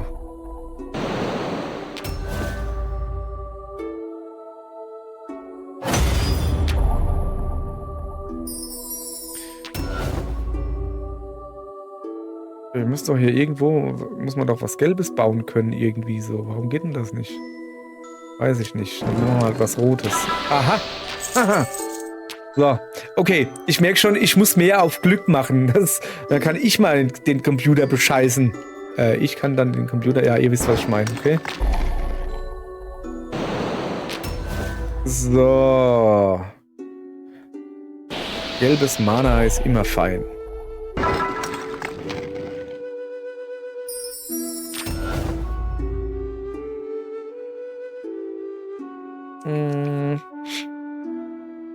Gelbes Mana ist immer fein, sag ich doch.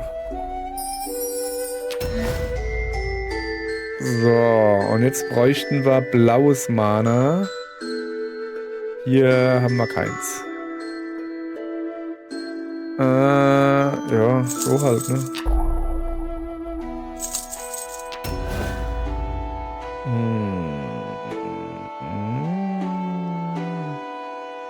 Was kann ich denn hier jetzt machen? Bin ich schon wieder blind, ja?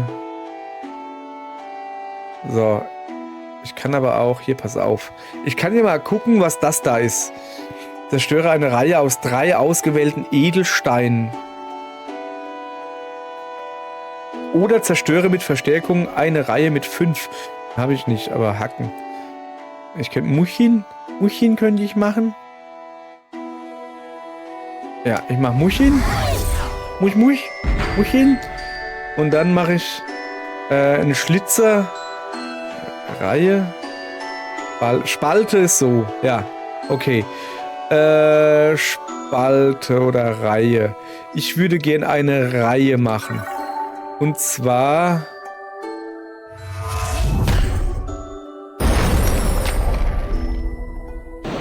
Okay. Alles klar. So, Moment, habe ich die jetzt zerstört? Das heißt also, ich tue nicht dann die Totenköpfe da nutzen. Oh, das habe ich nicht bedacht. Das ist natürlich doof.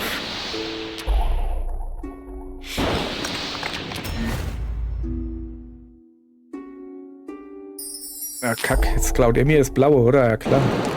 Hätte ich genauso gemacht. Dafür klaue ich dir, gebe ich dir das hier. So.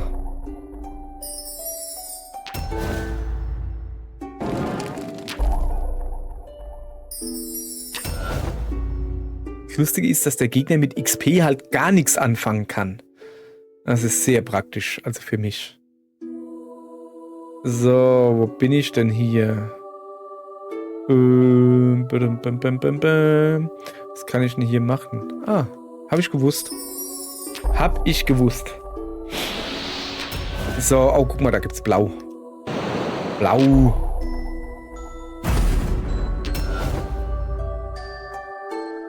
Das macht mir gar nichts. Oh, Kacke, jetzt kann er hier eine Vierer machen. Ah, das war schlecht. Das war schlecht.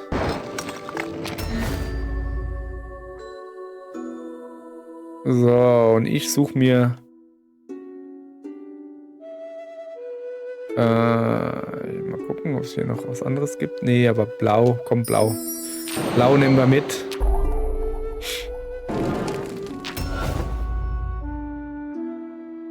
Nö, nö, nö, nö, nö, nö.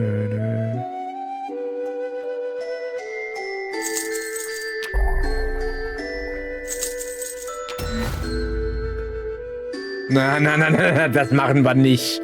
Das machen wir nicht. Das darf der schön selbst machen. Der Eumel.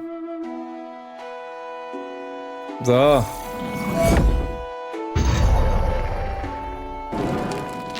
Oh. Ja, so kann man es natürlich auch machen.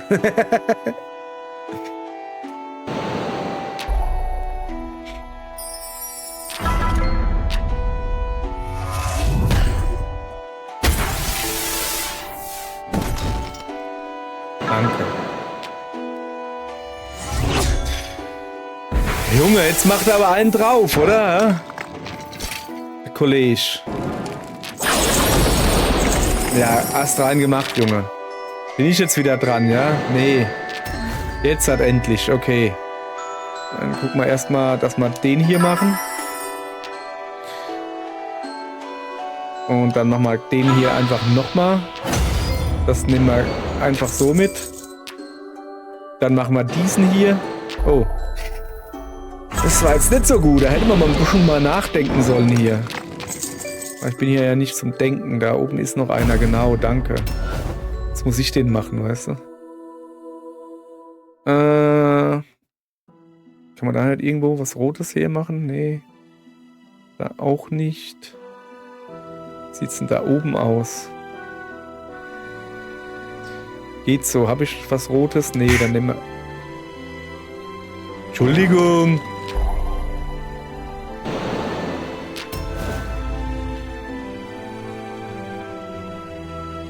Was ist ein Meditieren? Habe ich schon vergessen. Verleiht 2 gelbes Mana für jeden Schädel im Spiel, ja.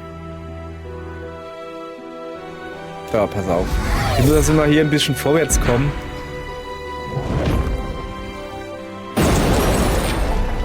Muss ja irgendwie... Och nö.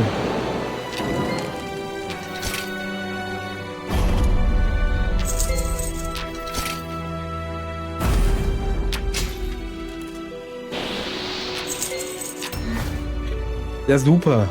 Hast du toll gemacht. Danke.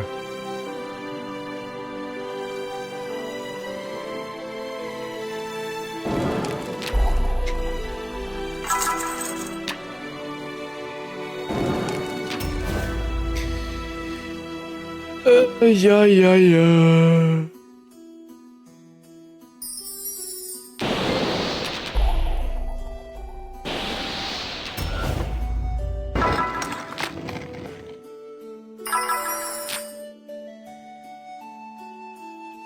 Nee, wenn ich das mache. Doch, geht. Geht, ist in Ordnung. Ich erschrecke da immer wie nix, wenn der sowas macht. Hör doch auf, hey. Ist doch wahr. So. Muchin. Man kriegt jetzt noch eins übergebratzelt. So. Habe ich gewonnen? Nee. Jetzt immer wenn die Musik ändert, denke ich habe gewonnen. Das ist ein Irrglaube. Wo bin ich denn hier? Da? Nee. Blaues? Auch nicht. Doch, blau. Ach so, ja, klar. So. Ja, ich lasse ihm ein bisschen Vorsprung, weißt du, dass er denkt, er könnt gewinnen oder so. Guck dir das an, hey. Das hätte er aber besser machen können, so.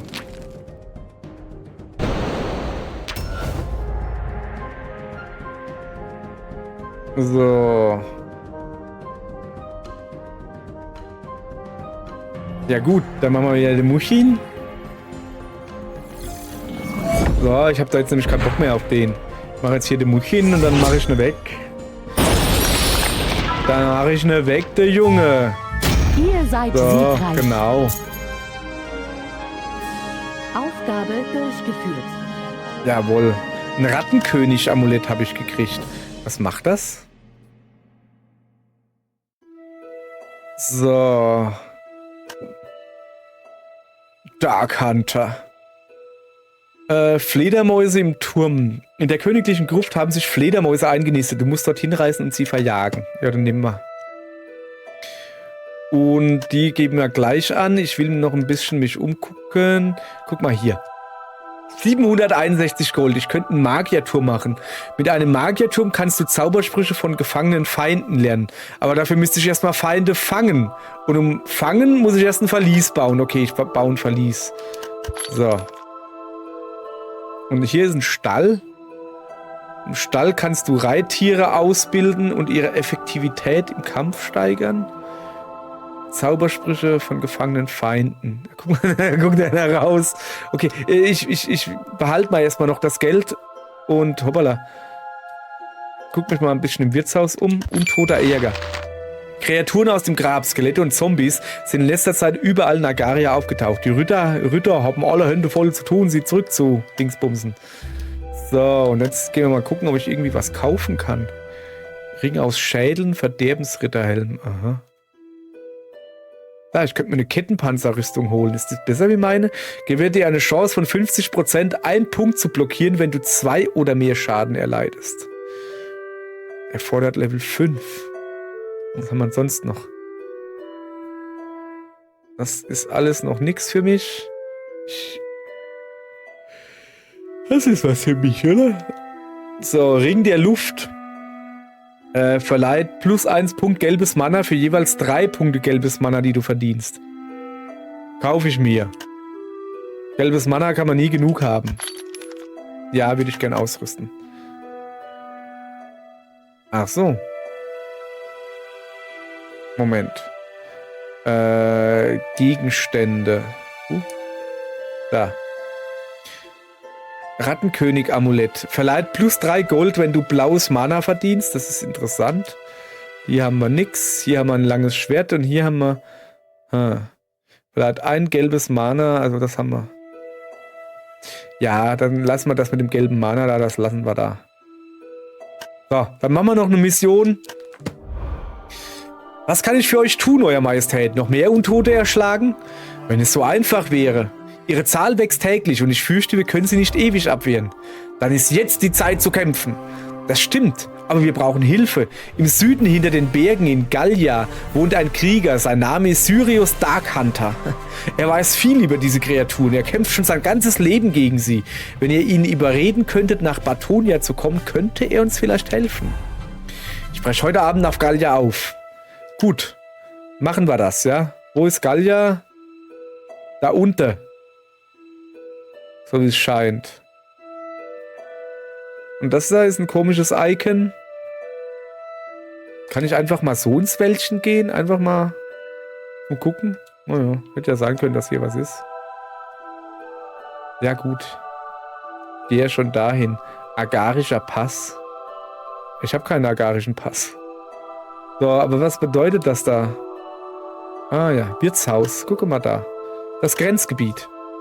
Ja, jetzt komm, einst ein Teil des mächtigen Lysianischen Imperiums, vor dessen Fall ist das Grenzgebiet jetzt eine Region kleiner Herzogtümer, die von zahlreichen kleinlichen Baronen und Herzogen regiert werden. So, was haben wir sonst noch? Einkaufen. Da hätte ich mal nicht so früh mein Zeug gekauft, ne? Oder haben die überall dasselbe? Ich glaube, die haben überall dasselbe. Gut. Mission besorgen. Gibt's hier auch noch? Neue Bedrohung, Stufe 12. Habe ich noch nicht. So, wo ist er denn, der Dark Hunter? Ich suche einen Mann namens Sirius Dark Hunter. Wohnt er hier irgendwo? Dark Hunter, was? Den findet ihr hier nicht. Er kommt selten in die Stadt. Wisst ihr, wo ich ihn finde? Er ist schwer zu finden, wenn er nicht gefunden werden will. Man sagt, er spüre an den Ruinen von Atum ein paar Kreaturen auf. Versucht es dort. Danke, Lutscher. So. Du siehst Dark Hunter von Weitem. Er ist von Orks umzingelt und könnte wohl Hilfe gebrauchen. Ruinen von Atum. Dieses Tor bewachte einst den Weg durch den Serien-Dschungel. Gut, dann helfen wir dem mal. Orks können mit ihren roten Mana wütend werden. Ein wütender Gegner erhöht seine Kampffähigkeit und fügt dir mehr Schaden zu. Dieser Ork hat eine große Axt, die ihm eine Extra-Runde beschert, wenn er viel Schaden anrichtet. Außerdem ist er etwas stärker als normale Orks. Okay. Ich beginne. Listig wie ich bin, gucke ich aber erstmal, ob ich denn was Rotes finde. Das reimt sich sogar. So.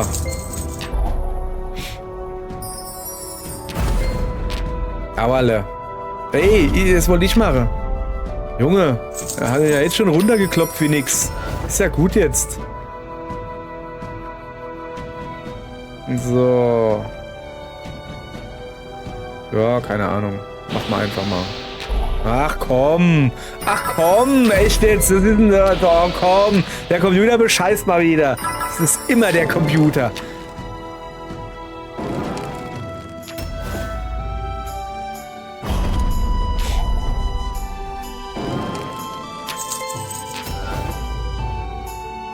Ich bin dran.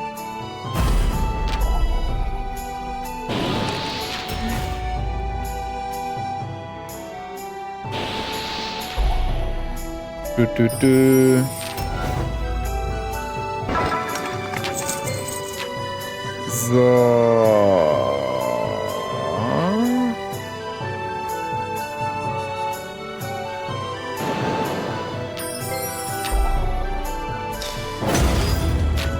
Hätte ich anders gemacht, aber okay. Ich sag dir, der ist bös am Bescheißen hier wieder. Der Computer, du.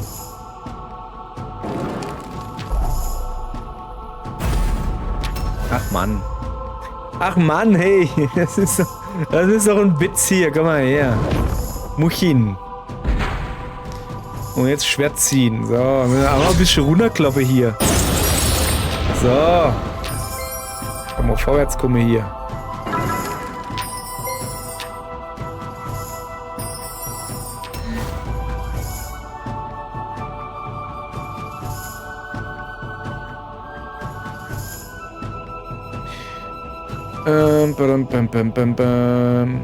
Komm, ich mach einfach selber nochmal. So. Bam. 13 Punkte sogar. So, guck mal da.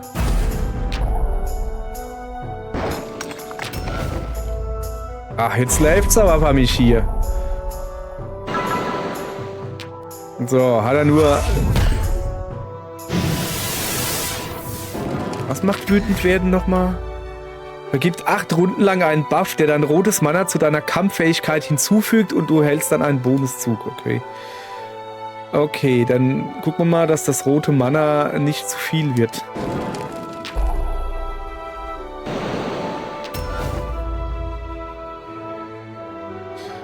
So.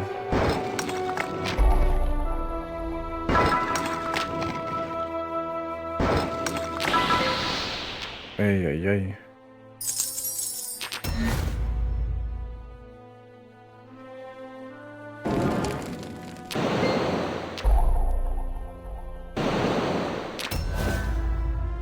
Ach komm, da muss doch jetzt irgendwo was gehen hier. Ich könnte das ein Ding weiter runterholen. Will ich aber nicht.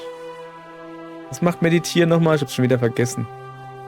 Gelbes Mana für jeden Schädel im Spiel. Bam. So. Okay.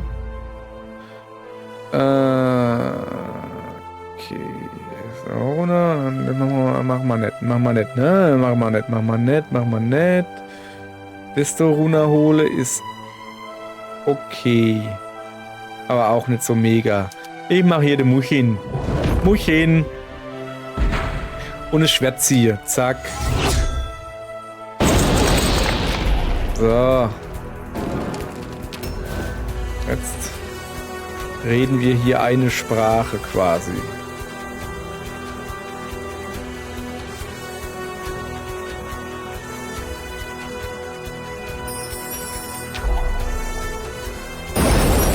Hä? Wie? Wie hat er denn das jetzt gemacht? Hat er wieder beschissen hier? Es ist immer die KI oder der Controller, weil das funktioniert hat, okay? Gut. Muchin.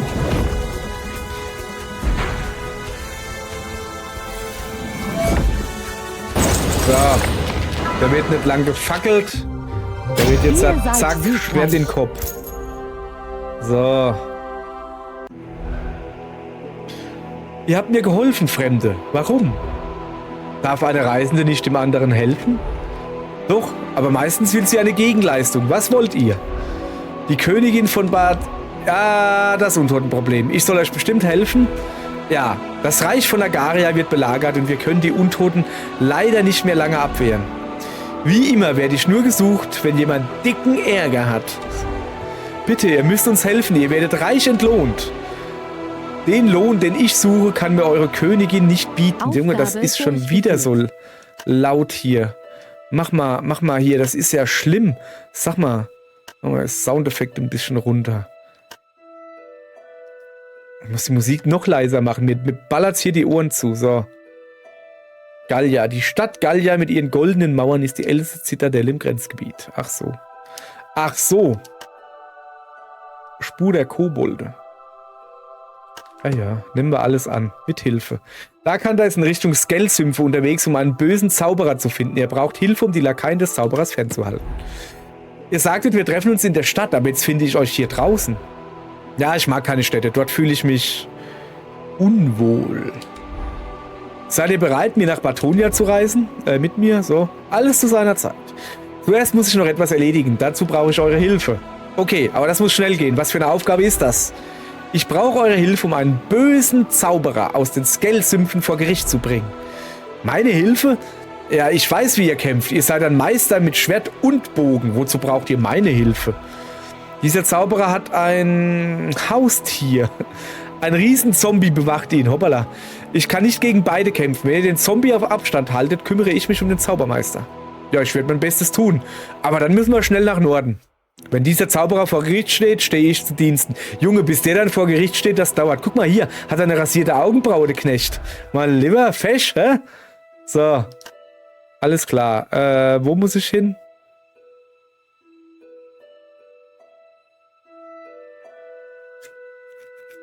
Ah, ich vergesse. Mit Hilfe ist das Gelbe. Also, ach, da. Ja, da, geh mal hin. Da kann er für dich listig durch die Skell-Sümpfe bis zu dem Zauberer und seinem Zombie quasi. So, ja, mach mal. Ja, diese Sümpfe sind die Heimat aller Arten von widerlichen und krankhaften Kreaturen. Ja, jetzt, mein Gott, aber... Riesenzombie. Zombies können Krankheiten verbreiten, die bei jedem Zug dein Mana schwinden lassen. Sie können außerdem Schädel fressen und damit ihre Kampffähigkeit mit jedem gefressenen Schädel +1 erhöhen. Hoppala. Dies ist ein Riesenzombie. Er hat mehr Kampf- und Lebenspunkte als normal. Schwierigkeitsgrad hart. Uff. Ja, gut. Bin ich denn schon unterlevelt oder wie? Ich bin dran, weil ich schlauer bin als ein Zombie. Ich bin schlauer als ein Zombie. So, Zombie-Lein, guckst du, hä? So schlau bin ich. Ich sehe zum Beispiel, dass ich hier angreifen kann. So, mal gucken. Nicht, dass ich irgendwo hier einen Vierer machen kann. Nö.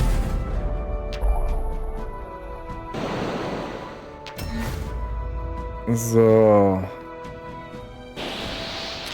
Das war nicht gut. Das war nicht gut von mir, danke. Habe ich gleich gemerkt.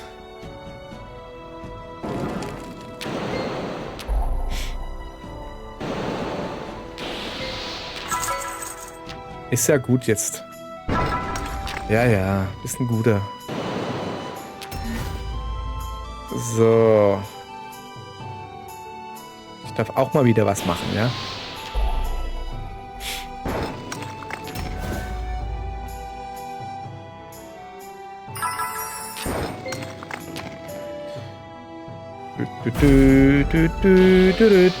Oh, da ist ein Vierer. Ach ja, hat er auch gemerkt. Schade, schade.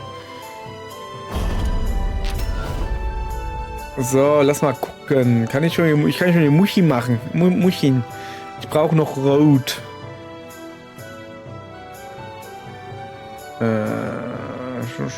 Brauche ich auch Grün? Ein bisschen eigentlich, ja. Mal gucken. Ja, ich sehe das schon. Wieder mal gucken. Rot brauche ich eigentlich eher als Grün. Aber nicht gut. Ich bin dran. Hier kannst du doch bestimmt, da ist so viel schön Rotes. Ja komm, da kriege ich Rot und Blau. Huch, krieg gar kein Rot und Blau. Ja, egal, doch, ja. War alles geplant, wie immer, wisst ihr. So, hier noch.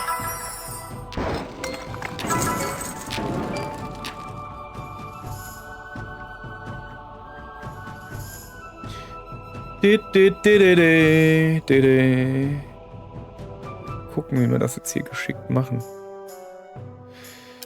Erstmal eine Muchin. Bevor der mir mal Mana frisst oder... Oh, ich kann gar keinen Muchin machen. Das ist schlecht.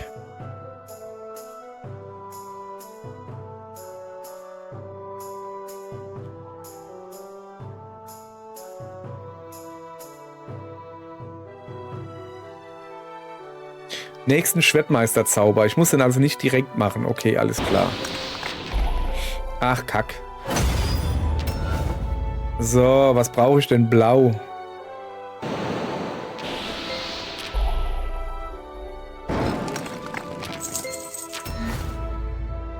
So.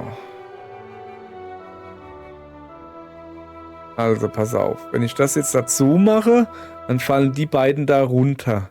Aber da ist ja dann noch ein grünes. Das heißt, es bringt mir also nichts. Außer, dass der dann da zweifach ist. Ne, das ist schlecht. Ja, komm, mach mal so. Dann fällt das runter, tut dann die andere Reihe machen. Genau. So war es geplant. Und ich habe auch gar nicht den Computer dafür gebraucht. Schwör.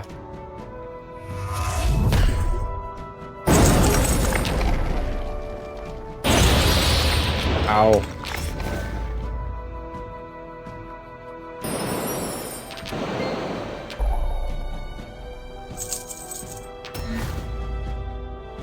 So. Machen wir wieder ein bisschen Muchin. Muchin. Und diesmal gleich den hinterher. So, bin ich noch dran? Ja, das ist ja praktisch hier. Was jetzt? Also, dieses Musikänderungsding macht mich fertig. Es kommt immer so plötzlich. So.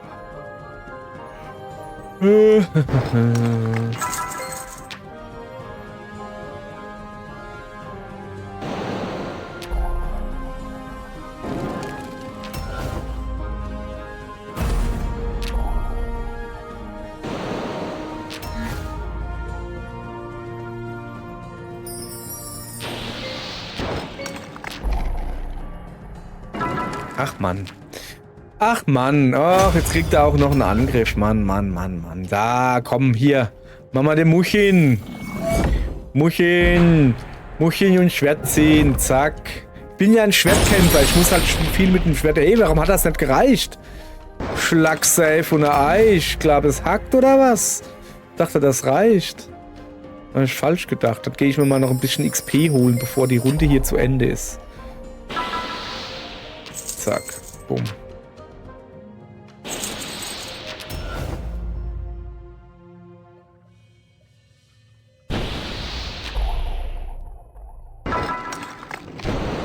Hey. Er cheatet schon wieder, sag ich euch. Guck dir das an. Mhm.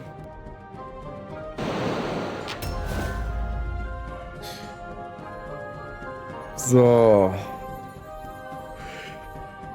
Ja. Nee, mach mal kein Muchin. Ja, ich mache ja schon. Nee, habe ich genug eigentlich. Ich hätte gerne ein bisschen XP oder so. Haben wir nicht zufällig? Nee, schade.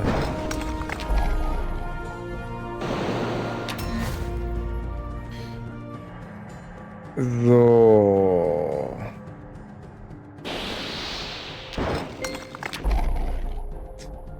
So. Was brauche ich? Blau. Eigentlich. Ja, komm. Der hat nur noch 2 Energiepunkte, weißt du? Ich spiele jetzt noch ein bisschen mit dem und sammle jetzt noch ein bisschen XP und so. Ist so mein Plan. Oder Geld. Ich kann weder Geld noch XP sammeln, dann halt nicht. Ja, dann habe ich halt... Okay. Das war eigentlich nicht geplant, aber okay. Nun gut. So.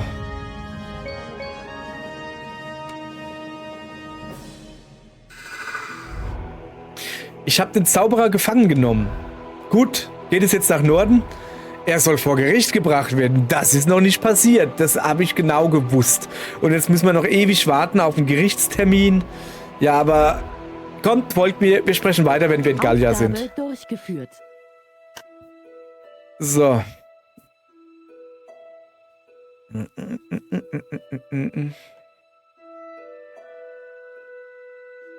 Ich mache hier Listigkeiten, Kampfmoral. Im Moment tue ich mehr oder weniger wild Punkte vergeben. Einfach, weil ich noch keinen Bock habe, da irgendwie anderes zu machen. So, was ist denn das da drüben? Lass mal kurz gucken, was das da ist. Mission gibt's hier. Ich habe 2 aktive. Der grüne Drache, der in den nahegelegenen Bergen lebt, ist seit einiger Zeit nicht mehr gesehen worden. Du musst aus seiner Höhle nachsehen, ob er dort ist. Schade, dass hier nicht steht. Ja, komm. Nehmen wir beide an, so.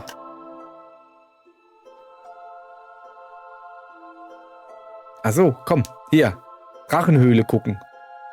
Ja, Mann, aber eigentlich will ich doch die Quest hier fertig. Na, nix. Ich mache jetzt hier in Gallia die Quest. Ich will die Hauptquest fertig machen, so. Also so weit, bis er mir folgen will. Halt. Das Wirtshaus. Erstmal ein bisschen. 22, ja komm, 25. Flusswache. Die Ritter der Flusswache leben im roten Turm in der Zitadelle von Metalburg. Sie patrouillieren den Fluss, damit ihr Teil des Grenzgebiets sicher ist. So. Was kann ich mir hier Leckeres kaufen? Rattenkönig-Amulett könnte ich verkaufen. Alles andere ist nix. Okay. Also. So.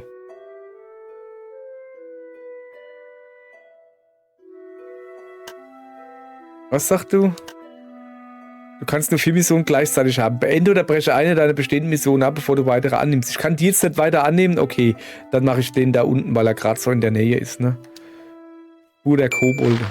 Du hast einen Pfad gefunden. Er führt direkt über den Fluss nach Osten. Du solltest ihm folgen, um zu sehen, was du noch erfahren kannst. So.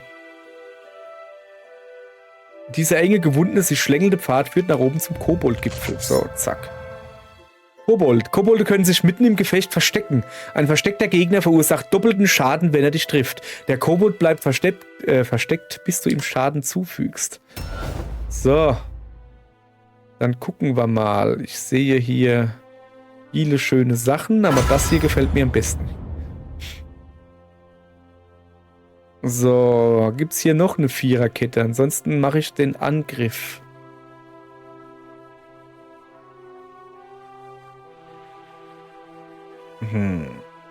Ja, dann kriegt er halt auch Angriff, oder? Ja, komm. Dass er Ruhe gibt, Kollege. Oh, der geht nicht auf Angriff. Warum nicht? Ja, schön doof. So.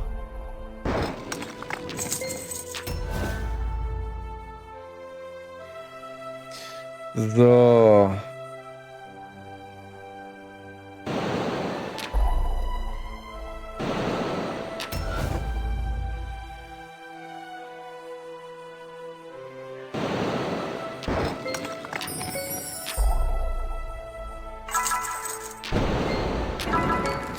Holla.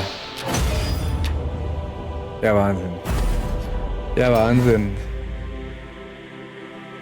So.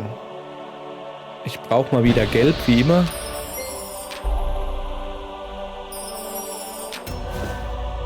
So.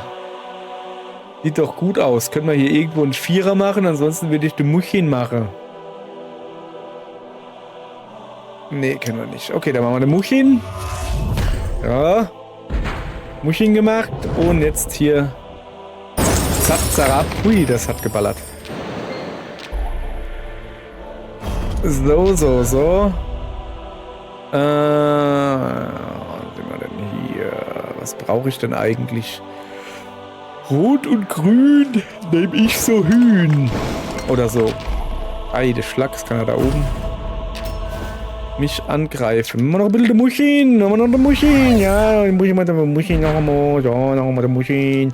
Und zack, Schwert ziehen. Weg mit dir. Ui. Ui, jetzt muss ich ihm aber ein bisschen weh machen hier, sonst habe ich ein Problem. Und das Problem habe ich, wenn ich den Zug jetzt machen will, den ich gerade machen wollte. Dann machen wir das so.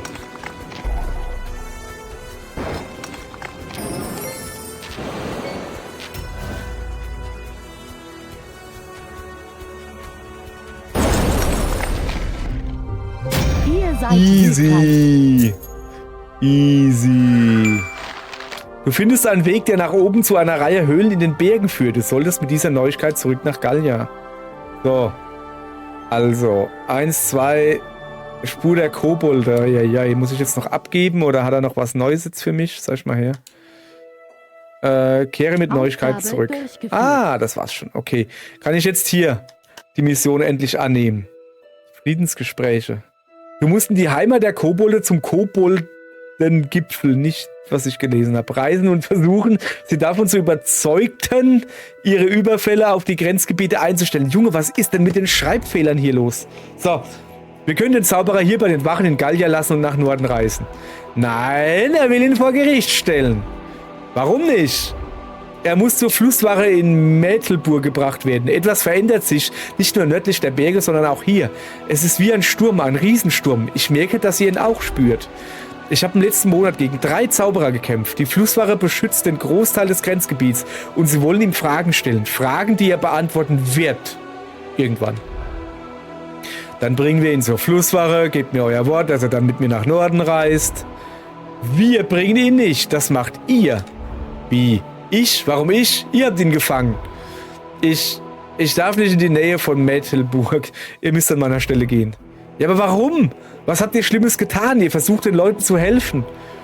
Meine Vergangenheit ist unwichtig. Wichtig ist, dass ihr den Zauberer zum Roten Turm bringt. Ich gebe euch mein Wort, dass wir dann nach Norden reisen. Aller gut. Also, was steht denn da? Eine Ratte ist das, oder?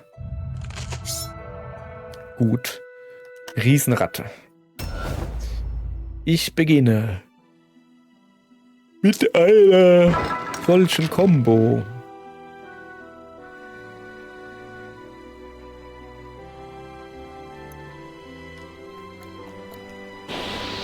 Ah, das war schlecht geplant. Habe ich mich verzählt. Ich habe mich vertan. Ich habe mich fatal vertan. Da, da, da, da, da, da, da.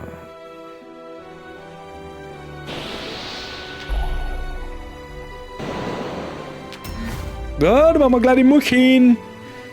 Die Muchin. Muchin. Da. Und gleich noch einer. Damit er erst gar nicht auf dumme Ideen kommt, der Kollege. Ah, Kacke. Haha. Warum hast du denn das nicht gemacht? Warum? Weil du eine kleine dumme Ratte bist. So, jetzt mache ich das.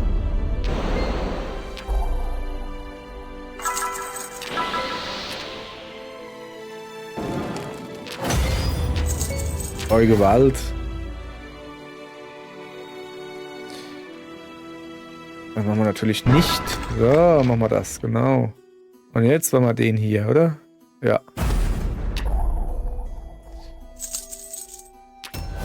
So, gelb sieht im Moment gut aus. Rot könnte man gebrauchen. Grün ist auch in Ordnung. Ja, nö, dann machen wir gelb.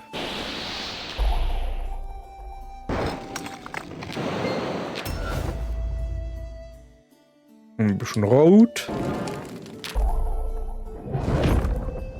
Er klaut jetzt wieder Geld, gell? Ja. Holla, danke, ist das alles für mich? Ja, da freue ich mich aber. Hier, erstmal ist das hier für dich. Dann machen wir den hier. Auerle, den hätte ich auch kommen sehen können, ja. So, dann gucken wir mal, wie wir das jetzt hier geschickt machen. Aber nicht sehr geschickt. Aber es ist ein guter Anfang, finde ich.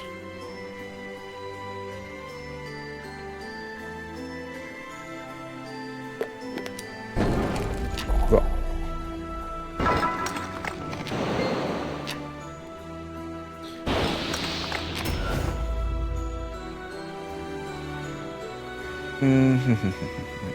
Kann ich auch Geld? Ah, ich dachte, das zählt auch für Geld. Ja, hätte ja sein können, aber immer noch lustiges Geräusch. So,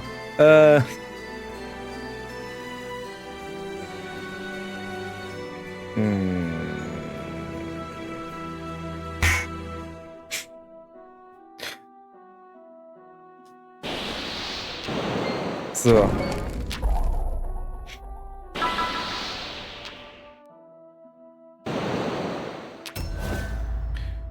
So, Muchin. Kann man irgendwie die Dinger da rumdrehen? Ich hätte gern, dass Muchin ganz oben ist. So. Das wäre sehr schön. Was macht denn der Vollwutbiss? Weiß ich nicht. Weiß ich nicht. Ich gehe mal wieder ein bisschen XP sammeln.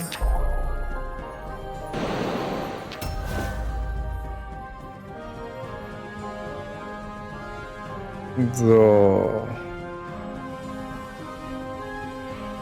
Was kann ich denn hier Feines machen? Das da zum Beispiel. So, tschüss. Du Ratte.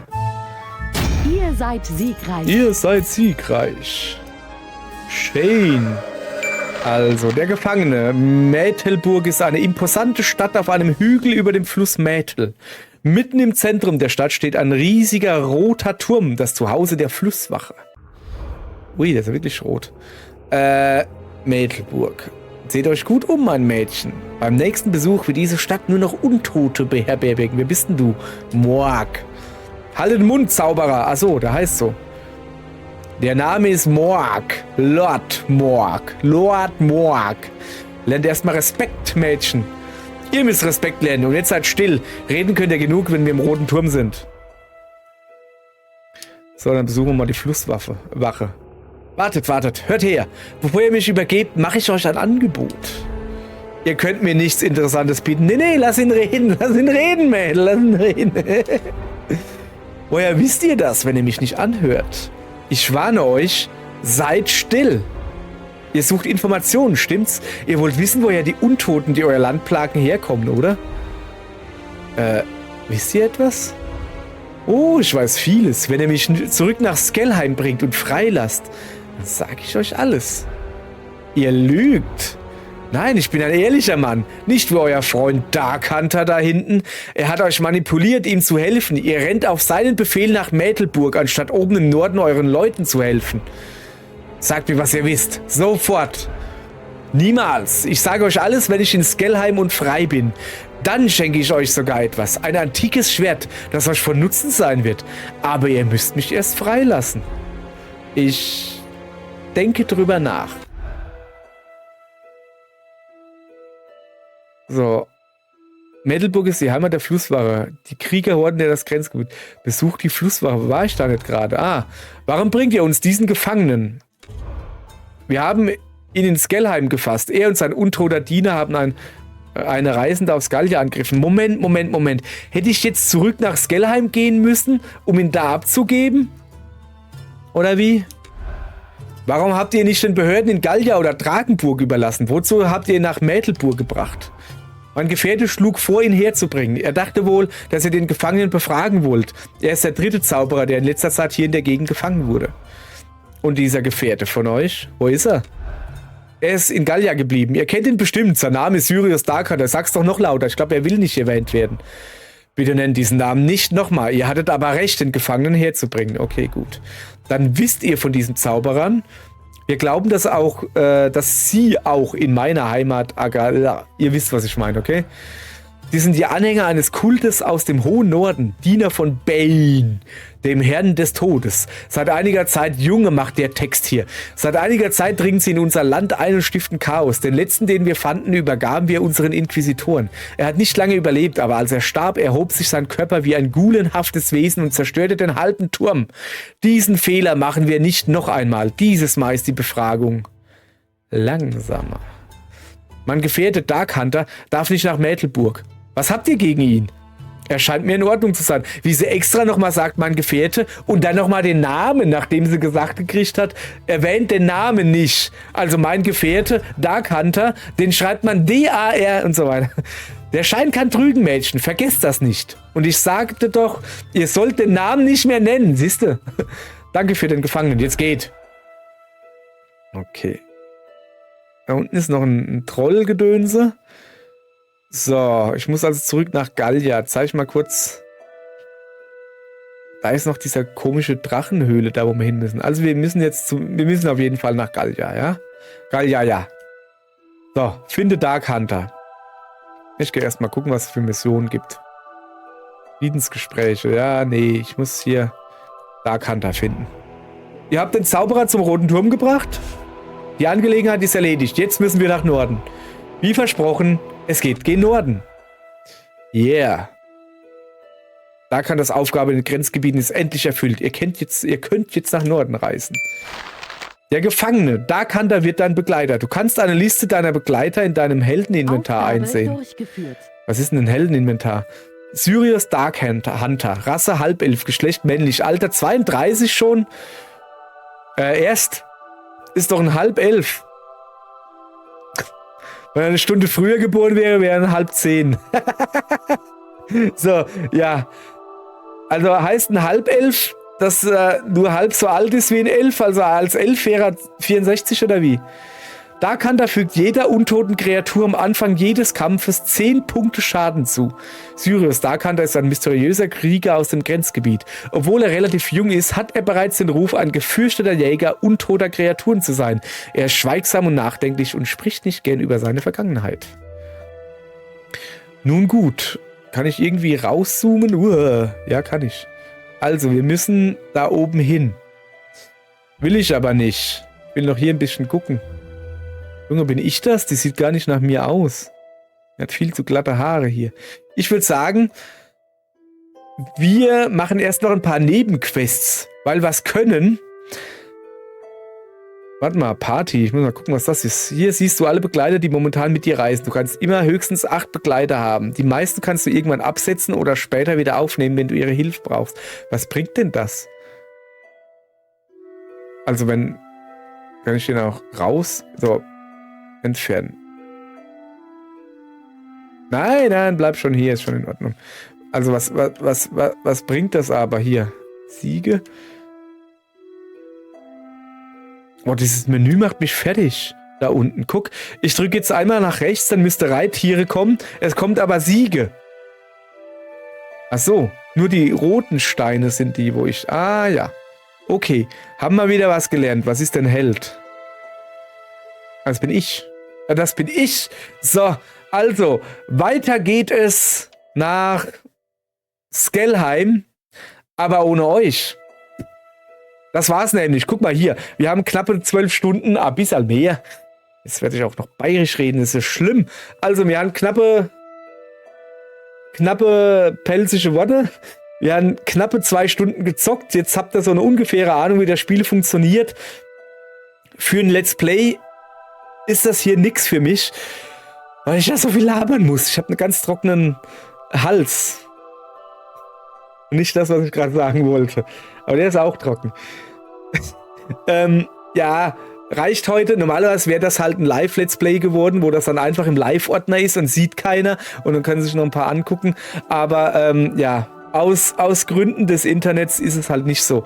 Kauft euch das Spiel. Gibt's auf Steam, es gibt's für die Switch, beziehungsweise Switch 2. Ich weiß gar nicht, ob es eine extra Switch 2 Version gibt.